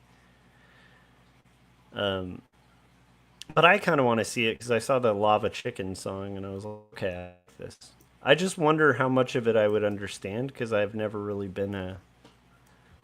played Minecraft.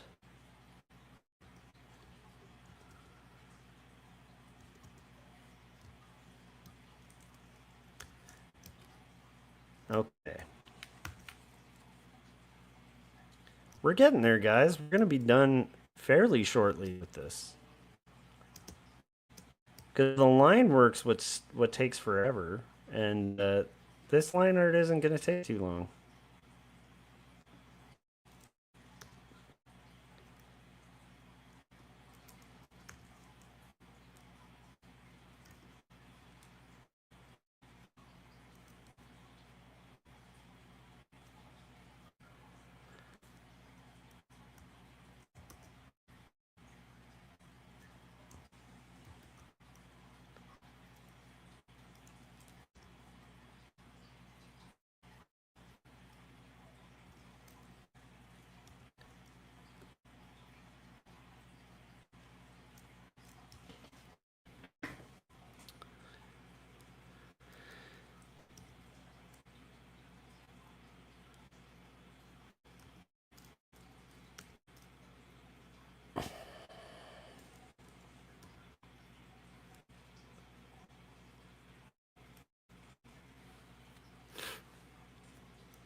I was watching a documentary on Thomas Paine the other day because I'm a nerd.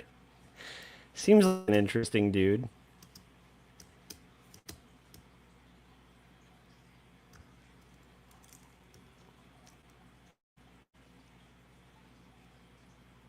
It's kind of wild to look at some of the early founders of the U.S. and like how like revolutionary a lot of their ideas were and still are. Where it's like, whoa, this is wild. Like, some of this stuff still has not, you know, been solved. Some of the issues, you know. But it's interesting to like look back and be like, wow, this person was like hated in England like for years. A really interesting character. If you guys haven't read up on Thomas Paine, I don't know, it's just interesting stuff. Fundamental in the French and American revolutions. Kind of one of those double hitters. Most people have just read Common Sense by him, right? But there's some really good stuff by him. So I did that. Got absorbed a little bit into watching some drama online. There's a bunch of drama between H3H3 and this guy iDubbbz. You see these videos called Content Cop. That was just total popcorn goss kind of entertainment, you know.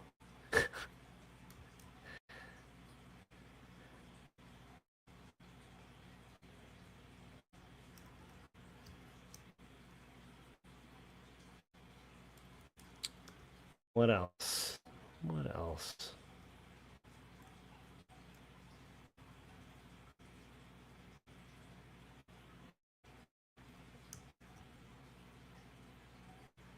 Have you guys ever watched? I'm sure you have. But if you have, that would be a really good time to do it. Hippos eating watermelons. I had a moment earlier this where I felt really stressed out, and whenever I feel really stressed out, there's a couple things that'll help. One is exercise. And the other is watch some videos of hippos eating watermelons.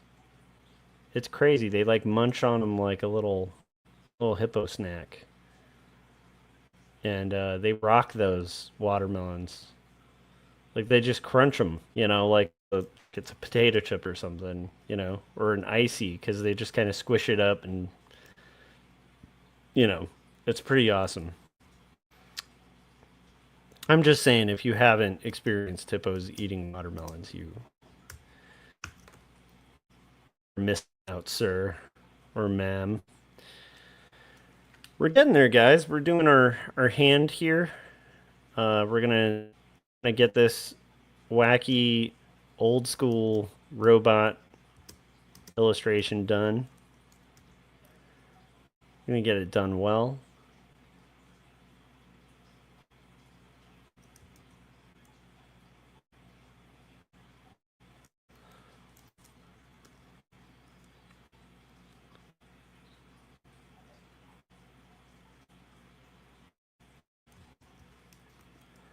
I'm going to round the edges on this so it doesn't look all wonky.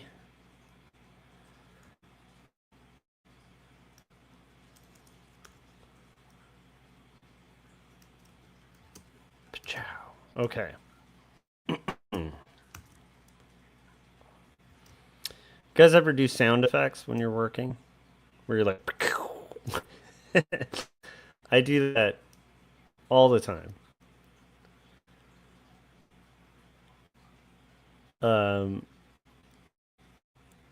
Just kind of solidifying what started as like a rough sketch. You guys can see me doing this rough sketch a couple live streams ago. But the fun part is it's a pretty tight rough sketch, so to the point where once I get approval from the client, I can go almost directly to final and not have to worry too much about, revisions.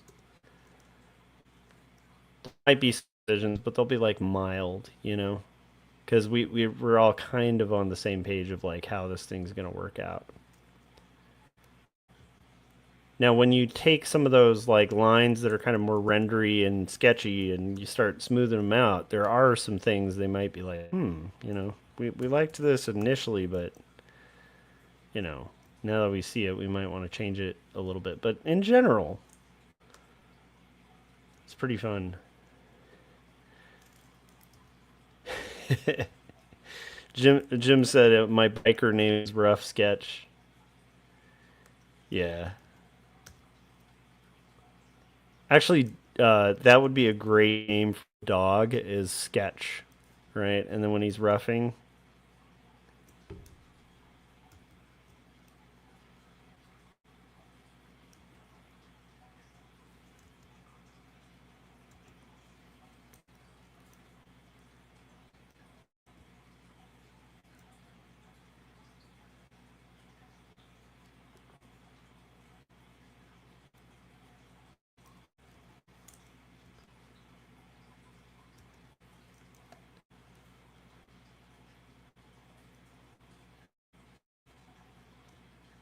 All right, there we go. I'm going to do that. Boom. Closer, guys. We're getting closer.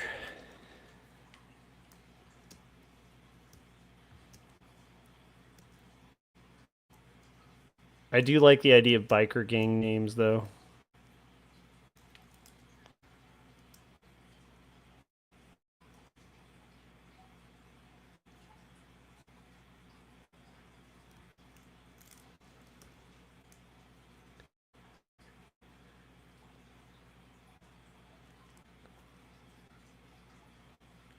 But I also am intrigued by swords. Should you believe me? Should you believe anything I'm saying? What's a really bad name for a G.I. Joe villain?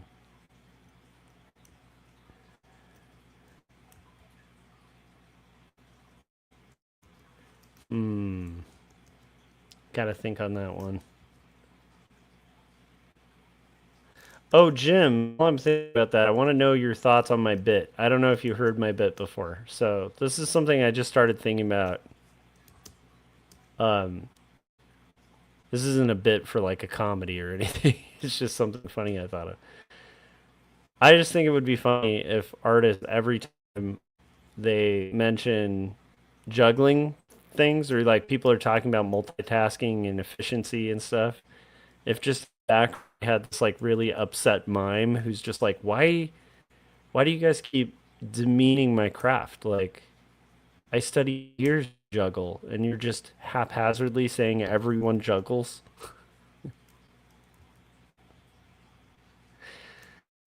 Pissed off juggler, that's the bit. Is the pissed off juggler. He's super offended that everyone just keeps, culturally appropriating his favorite art form. Side-eye, dark shark. Side-eye is pretty good. Side-eye is actually great. That's pretty funny.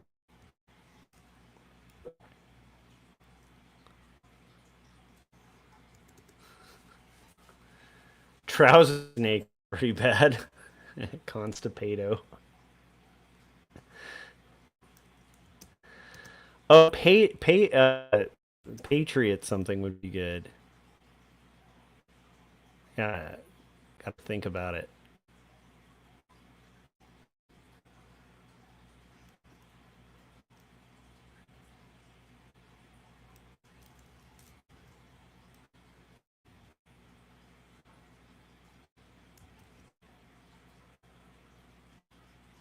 Here's a question. This is for you guys, because you might know this better than me. Sergeant Slaughter, did he start in G.I. Joe or did he start in wrestling? I think he started in wrestling, right? And then they just included him in G.I. Joe, or was which one came out first? Hatred is pretty good.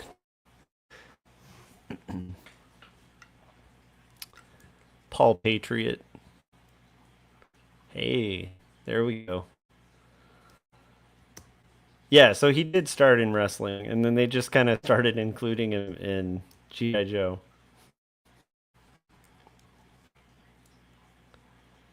That's wonderful.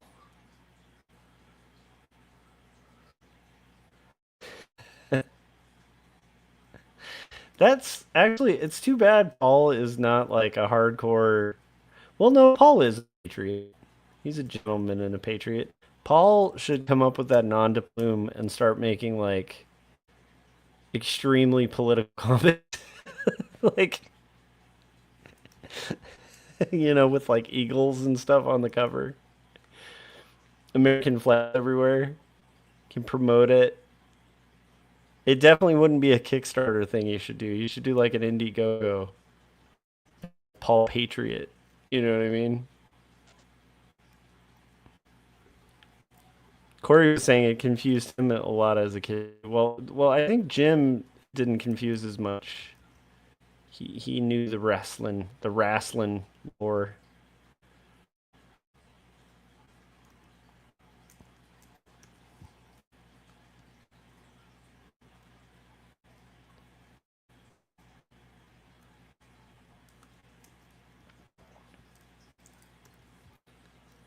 I feel like Paul's really missing out on a financial opportunity. you know? My name's Paul. Pate. Root. It's gotta happen. I'm gonna have to message Paul and say, Paul, you need to come up with an alternate persona called Paul Patriot that does like real extreme right wing comics. You know what I mean? That's where you go to Indiegogo and he's like, you know, even the promotional video, you just hear eagles in the background, caw, after everything he says.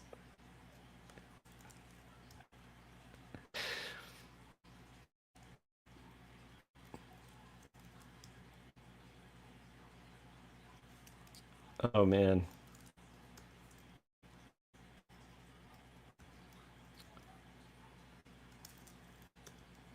I feel like that's what's fun about those like Omwat comics, where it's the one man war on terror. They're so like over the top, like America. It's so bad. But I Jim, I know you're a Benjamin Mora fan as well. I don't know if you follow his Instagram. He's doing some really cool comics on Instagram. They get wild too, but like they're kind of almost like stick figurey. Um, they look. I mean, they're really well done. They're just they feel like almost like a rough for Mora's comics, but they're so good and entertaining. I follow him all the time. He said I love Mora's format. Yeah, I do too. I love what he's doing on Instagram. I think that's pretty brilliant. But I just think he's incredibly funny, talented. I remember back when Night Business came out, and that's back when I lived in Portland, and like every cartoonist, because there was a little bit in time where people didn't know who Benjamin Moore was. A lot of people went to like SPX and just met this guy and read his comics, and there was a good period of time where people didn't know they were like ironic or like sincere. Like what was the like they didn't tell. Is this like, yeah, they couldn't figure him out, and so it became this big thing among cartoonists where they were just like, man, you got to read Night Business, like it's the best. and, and it really was. It was an excellent comic. It's like this weird, just kind of high quality um, comic that looks like a just fever dream of like a seventh grader, you know? Like everything I love in comics. Like if I had tried to make like the ultimate cool, like dark, edgy comic in like junior high, what would make it look like Night Business, you know? And it was just so perfect, you know? Um Anyhow, ever since then I've just been like really a super big fan of Ben Mora, but he's yeah, his format on Instagram is really good. He does like, you know, like a four panel strip, but you scroll through each panel. And then I haven't seen the books that are collections of what he's doing on Instagram yet, but I think he's, you know, arranging them um, to pages later on. But I do feel like that's a really good way to kind of do comics Instagram.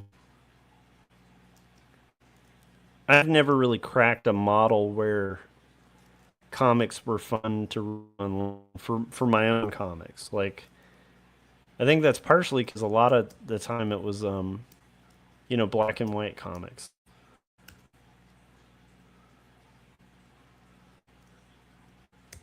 But that seems like a really good format, like the one he's using. Seems really good. Okay, we got the rocks floating, we got the robot, got his leg here. Ooh.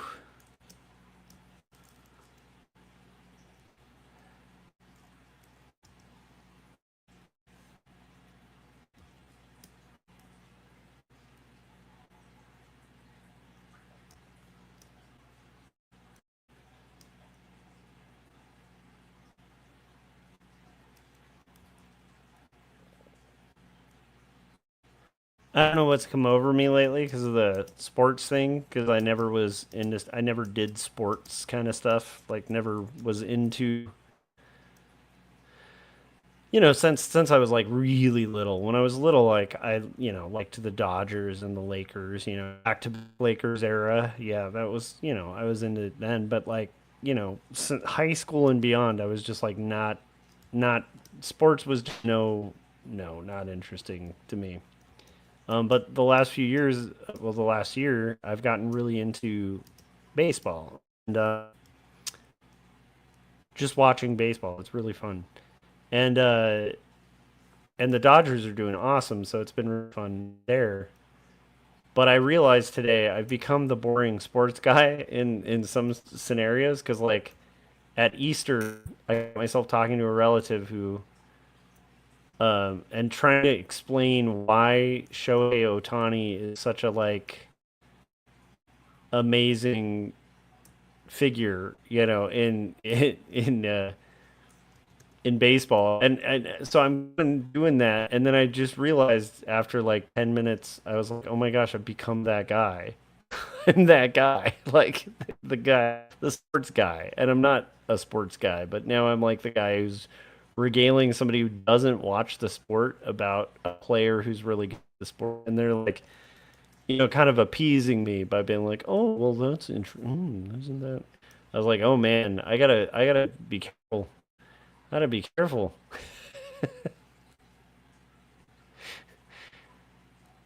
Because I was like, "This is like, you know, there hasn't been a player like this, you know, since like Babe Ruth, really," and blah blah blah. Like again, just kind of boring the pants out of the person who did not watch sports.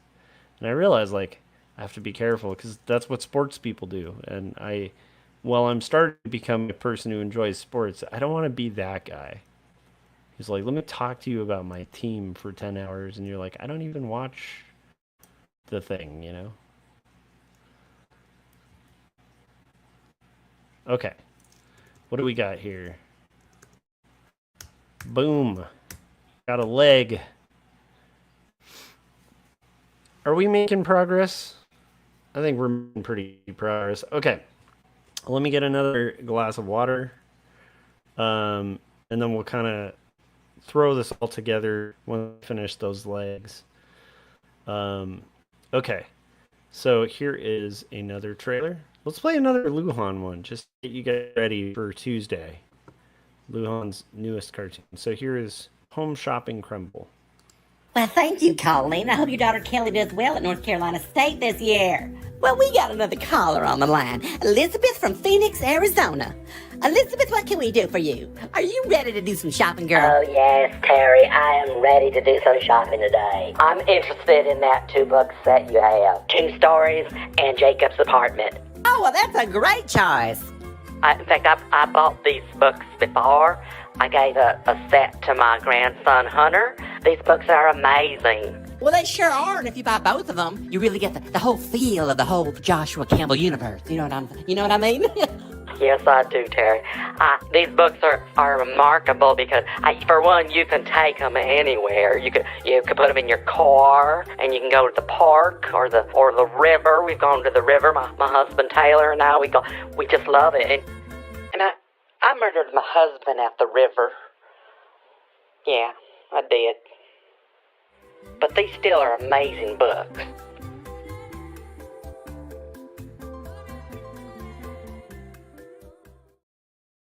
We are back. Welcome. We're drawing robot legs. I bet you didn't think you'd be listening to a live stream of somebody drawing robot legs. But now you are. And now you know, and knowing is half the battle.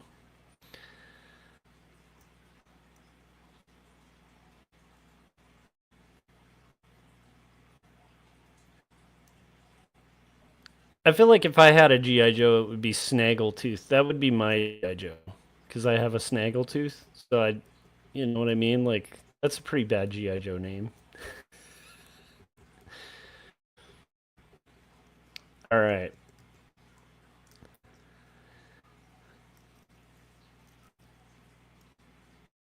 Are you working on your comic? How's life treating you, my dude? Right. You have this knee, this little round knee. Round knee would be a bad G.I. Joe name. He's just a guy, a regular guy, but for some reason, he just has like a round knee. That's his only quality. Okay.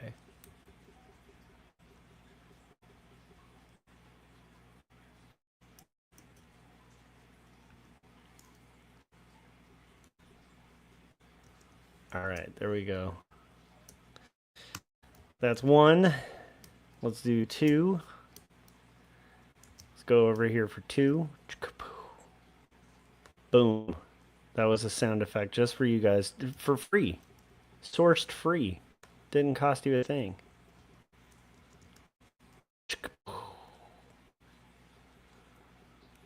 Corey said,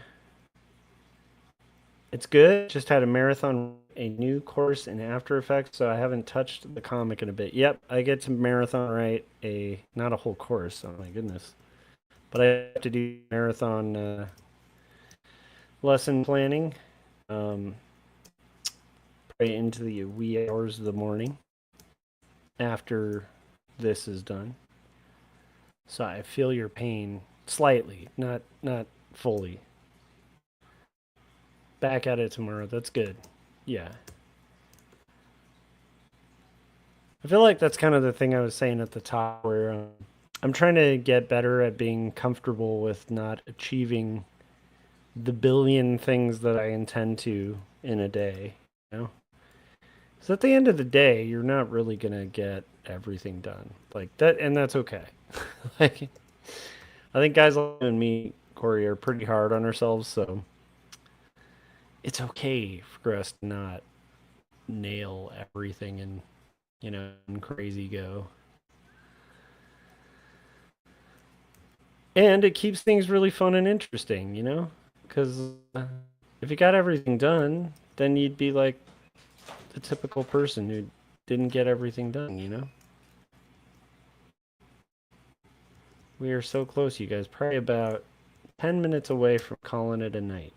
Maybe 15. We have our robot mostly drawn. We're going to color him, and then we'll call it a day on the stream.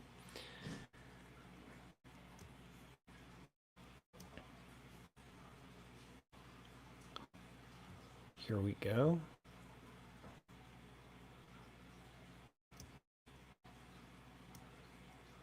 And here we go. And we're going to tilt this look here.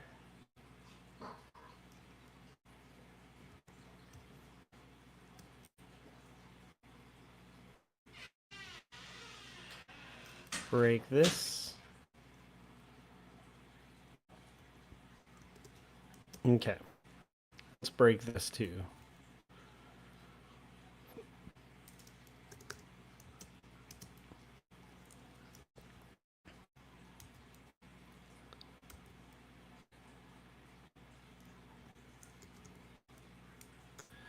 All right.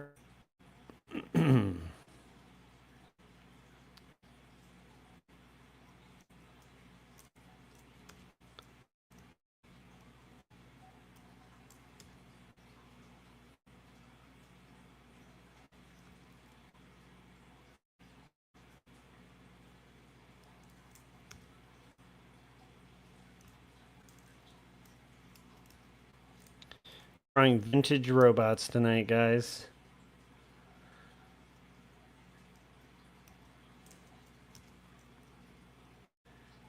I am eager to get back to music as well. I have a song started for track 2 of the next solo album. And it came out really cool, so all I need to do is lay vocals and write lyrics for it. But things came up, so that we'll have to wait just a tiny bit. Not too much. I actually have this make a little more sense, like logically here. Okay. Now we're going to have this kind of overlap here, and then this is going to break over here so that it's kind of overlapping the foot a little bit. Did that make sense? No.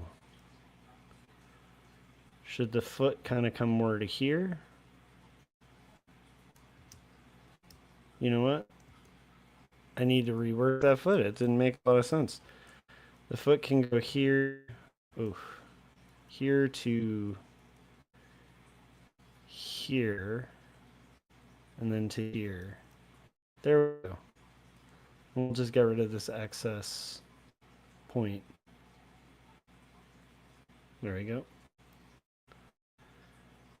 And then that can go down here.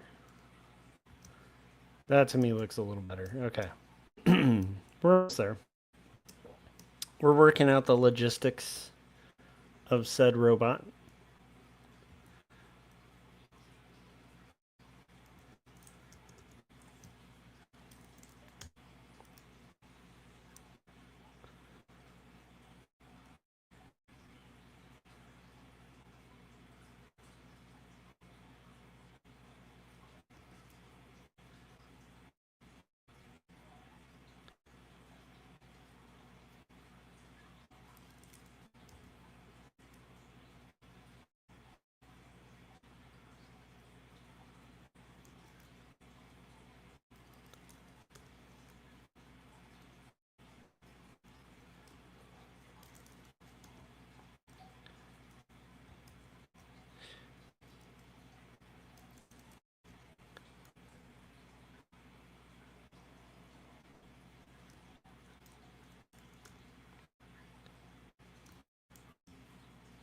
Hey, that works.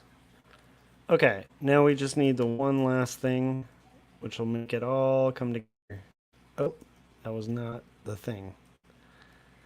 That thing is going to be making this just slightly there. There we go. And then I'm going to make this come out just a tiny bit more.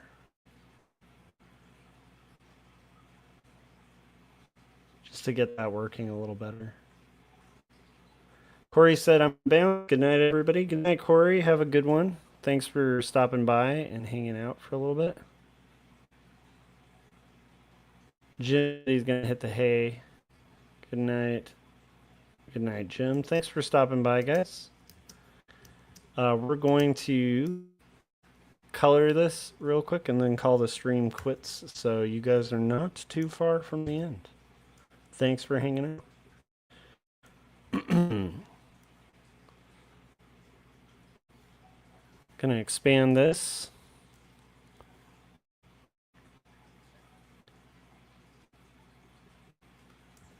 And then I'm going to make another layer under it. And we're going to do live painting, which I rarely use unless I'm doing something like super simple like this. So save. Let's get our colors here. Let's do that. That might be a good place to start. And let's do K. Start here. Yep. There we go.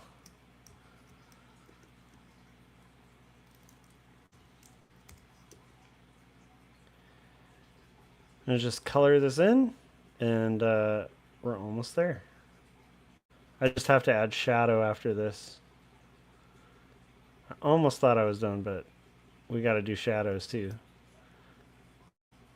That'll be good. And then we got this. Oh, that's not good.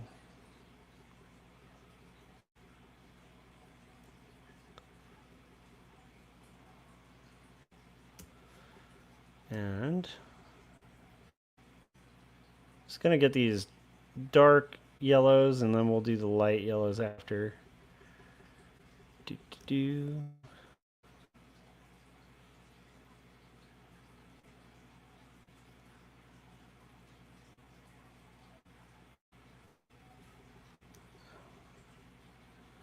Okay, now I need, well, this eye is going to be the dark yellow.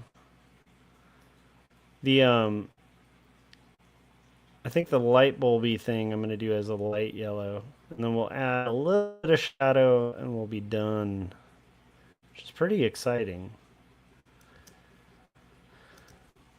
Alright, let's get that lighter shade. That lighter shade. Where is it? This is an older robot illustration that I did for the same client. That way I don't have to remake the wheel that comes color.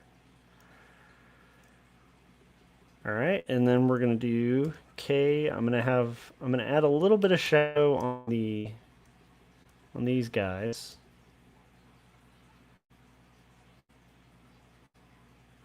Just that it's kind of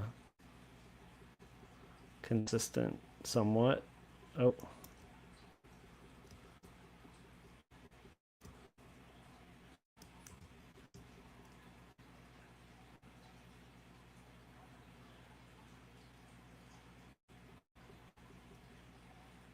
And then we'll do our little light bulby thing. I think we're almost there.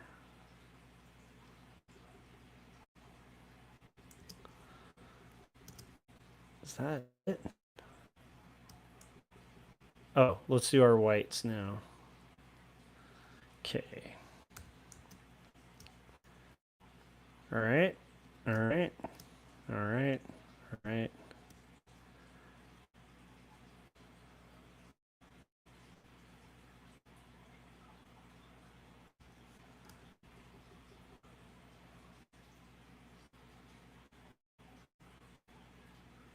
This is all very good so far.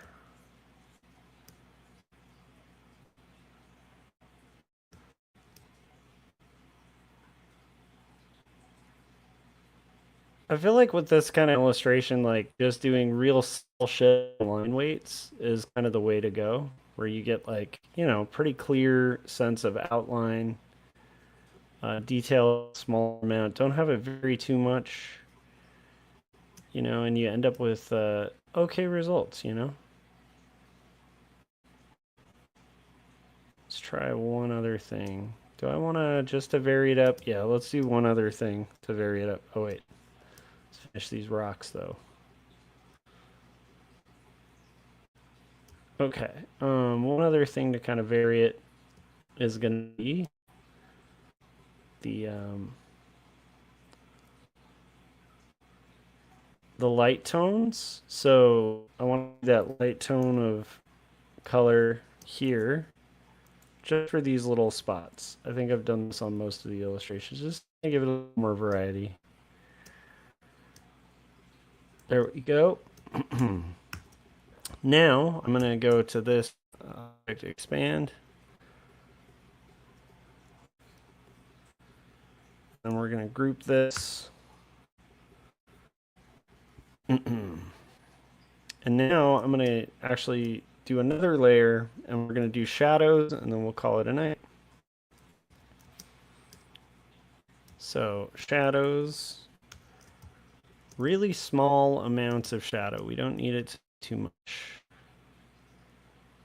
but it can be pulling from some of the detail on the rough.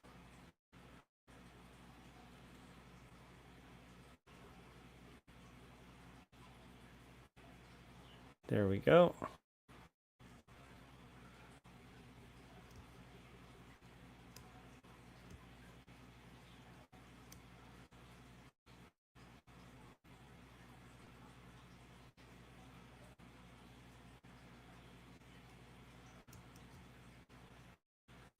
Let's see if this is too much. I might be going too heavy on shadow, but we'll find out.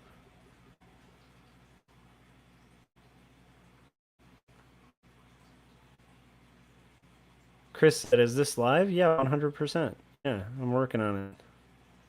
How you doing, Chris? What are you up working on? I would imagine you're probably up working on something. I don't know if I like this shadow up here. He said, hey, Nito, robot. Yeah, this is a fun... Anytime clients want you to draw a robot, you can't say no to a robot. So yeah, I drew this on stream a couple days ago, and then got approval. So now I am finalizing it. How are things, Chris? Chris Caligua, amazing artist. Kit and Rivet is what him and his wife exhibit as. They have products, all sorts of cool things, and also the Sunless Circus, which is Chris's comic. You guys should check out. He's an amazing dude. And crazy, amazing, talented artists dude. Good friend. We used to actually have really nights. This is about the time Caligula and I used to get together back in the day. Kind of hang out and have drawing sessions.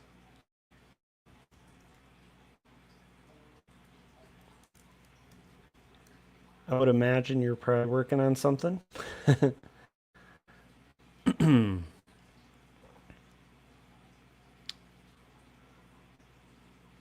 Alright, I want to have this hand.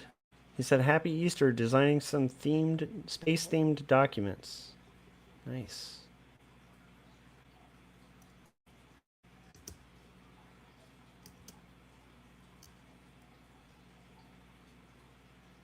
Is that to tie in with the cosmonauts?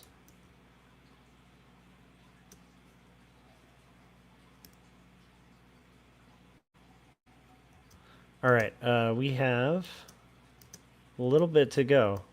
Okay, I kind of like this here. I kind of want to simplify it though, so let's do this. Going to here. Here, here, here. No. Go back a little bit.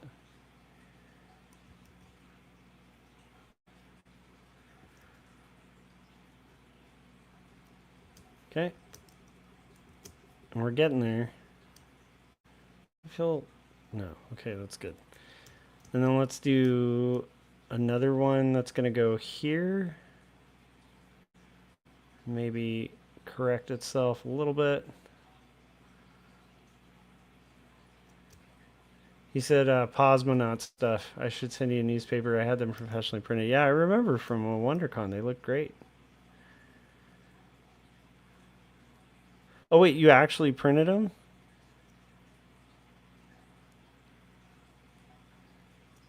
I thought you were talking about the ones from the con, but you actually got them legit printed. Now I'm kind of curious where you sourced them, but we'll have to talk about that, I'm sure, sometime. Because I am always curious. I know that, like, the thing is, you can print newspapers. He said from a printer that makes actual newspapers. Yeah, you can actually print, like pretty large runs of, like, newspapers for, like, really cheap. I remember initially with quarterly stories, this is a long time ago. Part of the reason the website was called Quarterly Stories for Two Stories was I was planning on initially possibly putting them out as newspaper size, sections of the story. But then just the logistics of it and the shipping and storage and stuff just seemed like a headache. But I remember at the time, at least, looking into it and finding, like, newsprint's doable. It's not, like, crazy. But I'd love to hear, like, what quantities they do and how it came out. I bet it came out good. I'd love to get a copy of that, Chris. That'd be cool. Okay. We're getting there, guys. We're getting so close.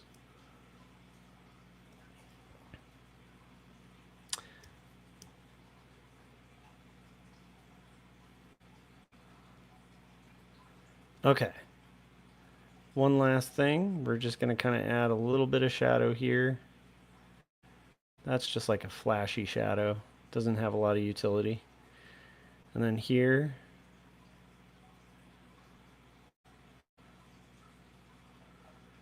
And then possibly here. And then I got to clean up that little strand there. What is that? What is that? What is that disgustingness there? That's to, like, just cause a pet peeve to all graphic designers and illustrators. Having a stray anchor point. All right. What do we got? Okay, let's see how this all looks when we put it together and see if I got to pull back. Actually, I don't need to pull back. I need to be more bold. Like here, that doesn't need to be a separate thing. That can actually just be a thing that goes all the way. You know what? Let's just make it a little more. Okay, let's go back to our shadow layer. That's the one thing I don't think was working, was that. So we're just gonna be more bold and just cover the whole thing in black. How do you like them apples? Okay, I think that works a little better. But this is going way too thin. Maybe that should be a little more bold there too. And then that can go up here and kind of connect.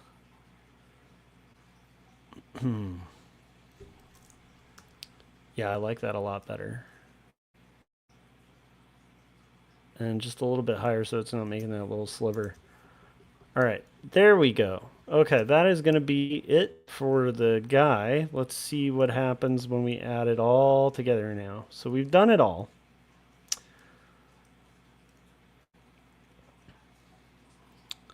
And again, I don't pick this palette. This palette is the client's color palette, right? We have done it all. We can put it all together and see all our assets galore. Okay, the only thing I don't like now is these guys. These need to be toned the heck back. Like, I don't even mind the lines. I just feel like they need to be way more in the background. So let's see what happens when we make them our darker yellow. You know what? Maybe it is better without them.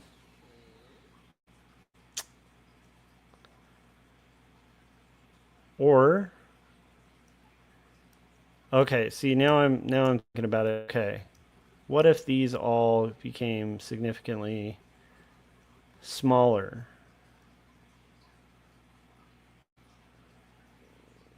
And then they alternate. Like, some of them are white. Yeah, that's going to be a lot better. Okay.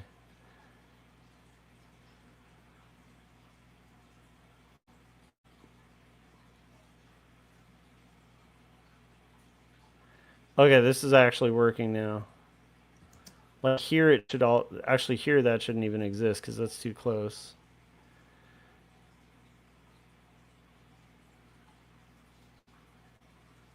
Yep. This is making me much happier. This makes me a happy man. Alright. Let's just keep going with this alternation. Alternation. I don't think that's a word. Wow, Chris said they can do drop shipping. Basically, anybody can be a publisher. Wow, okay. You gotta tell me this company.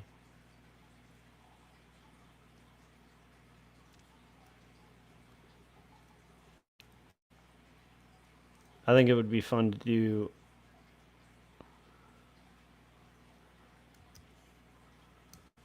Yeah, I think doing a newspaper would be really fun.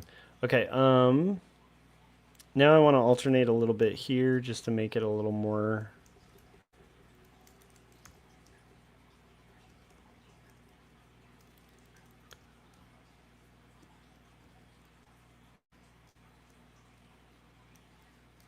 Let's make it a little more fun. Let's see what happens.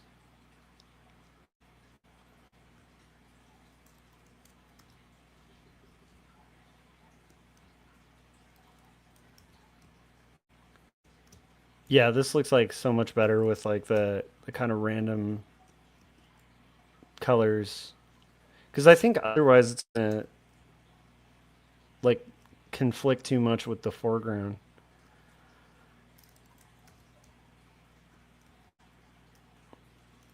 I didn't want to use like a, you know, cheated pattern that's like too clean.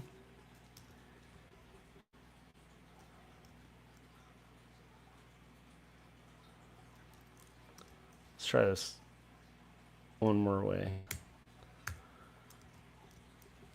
Okay, okay, we're getting there. We're getting there.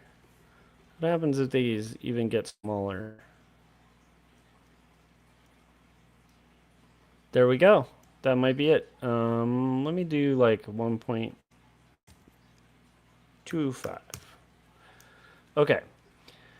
You guys, we have effectively drawn our robot that's blasting through an Excel form.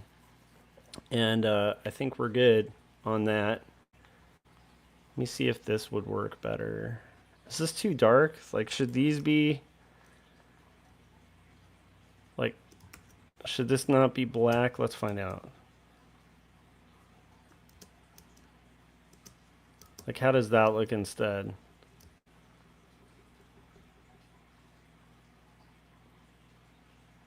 I think that's the thing. I think that might be it. What do you guys think? Black or... Chris said, what is the robot going to be on? A book cover for...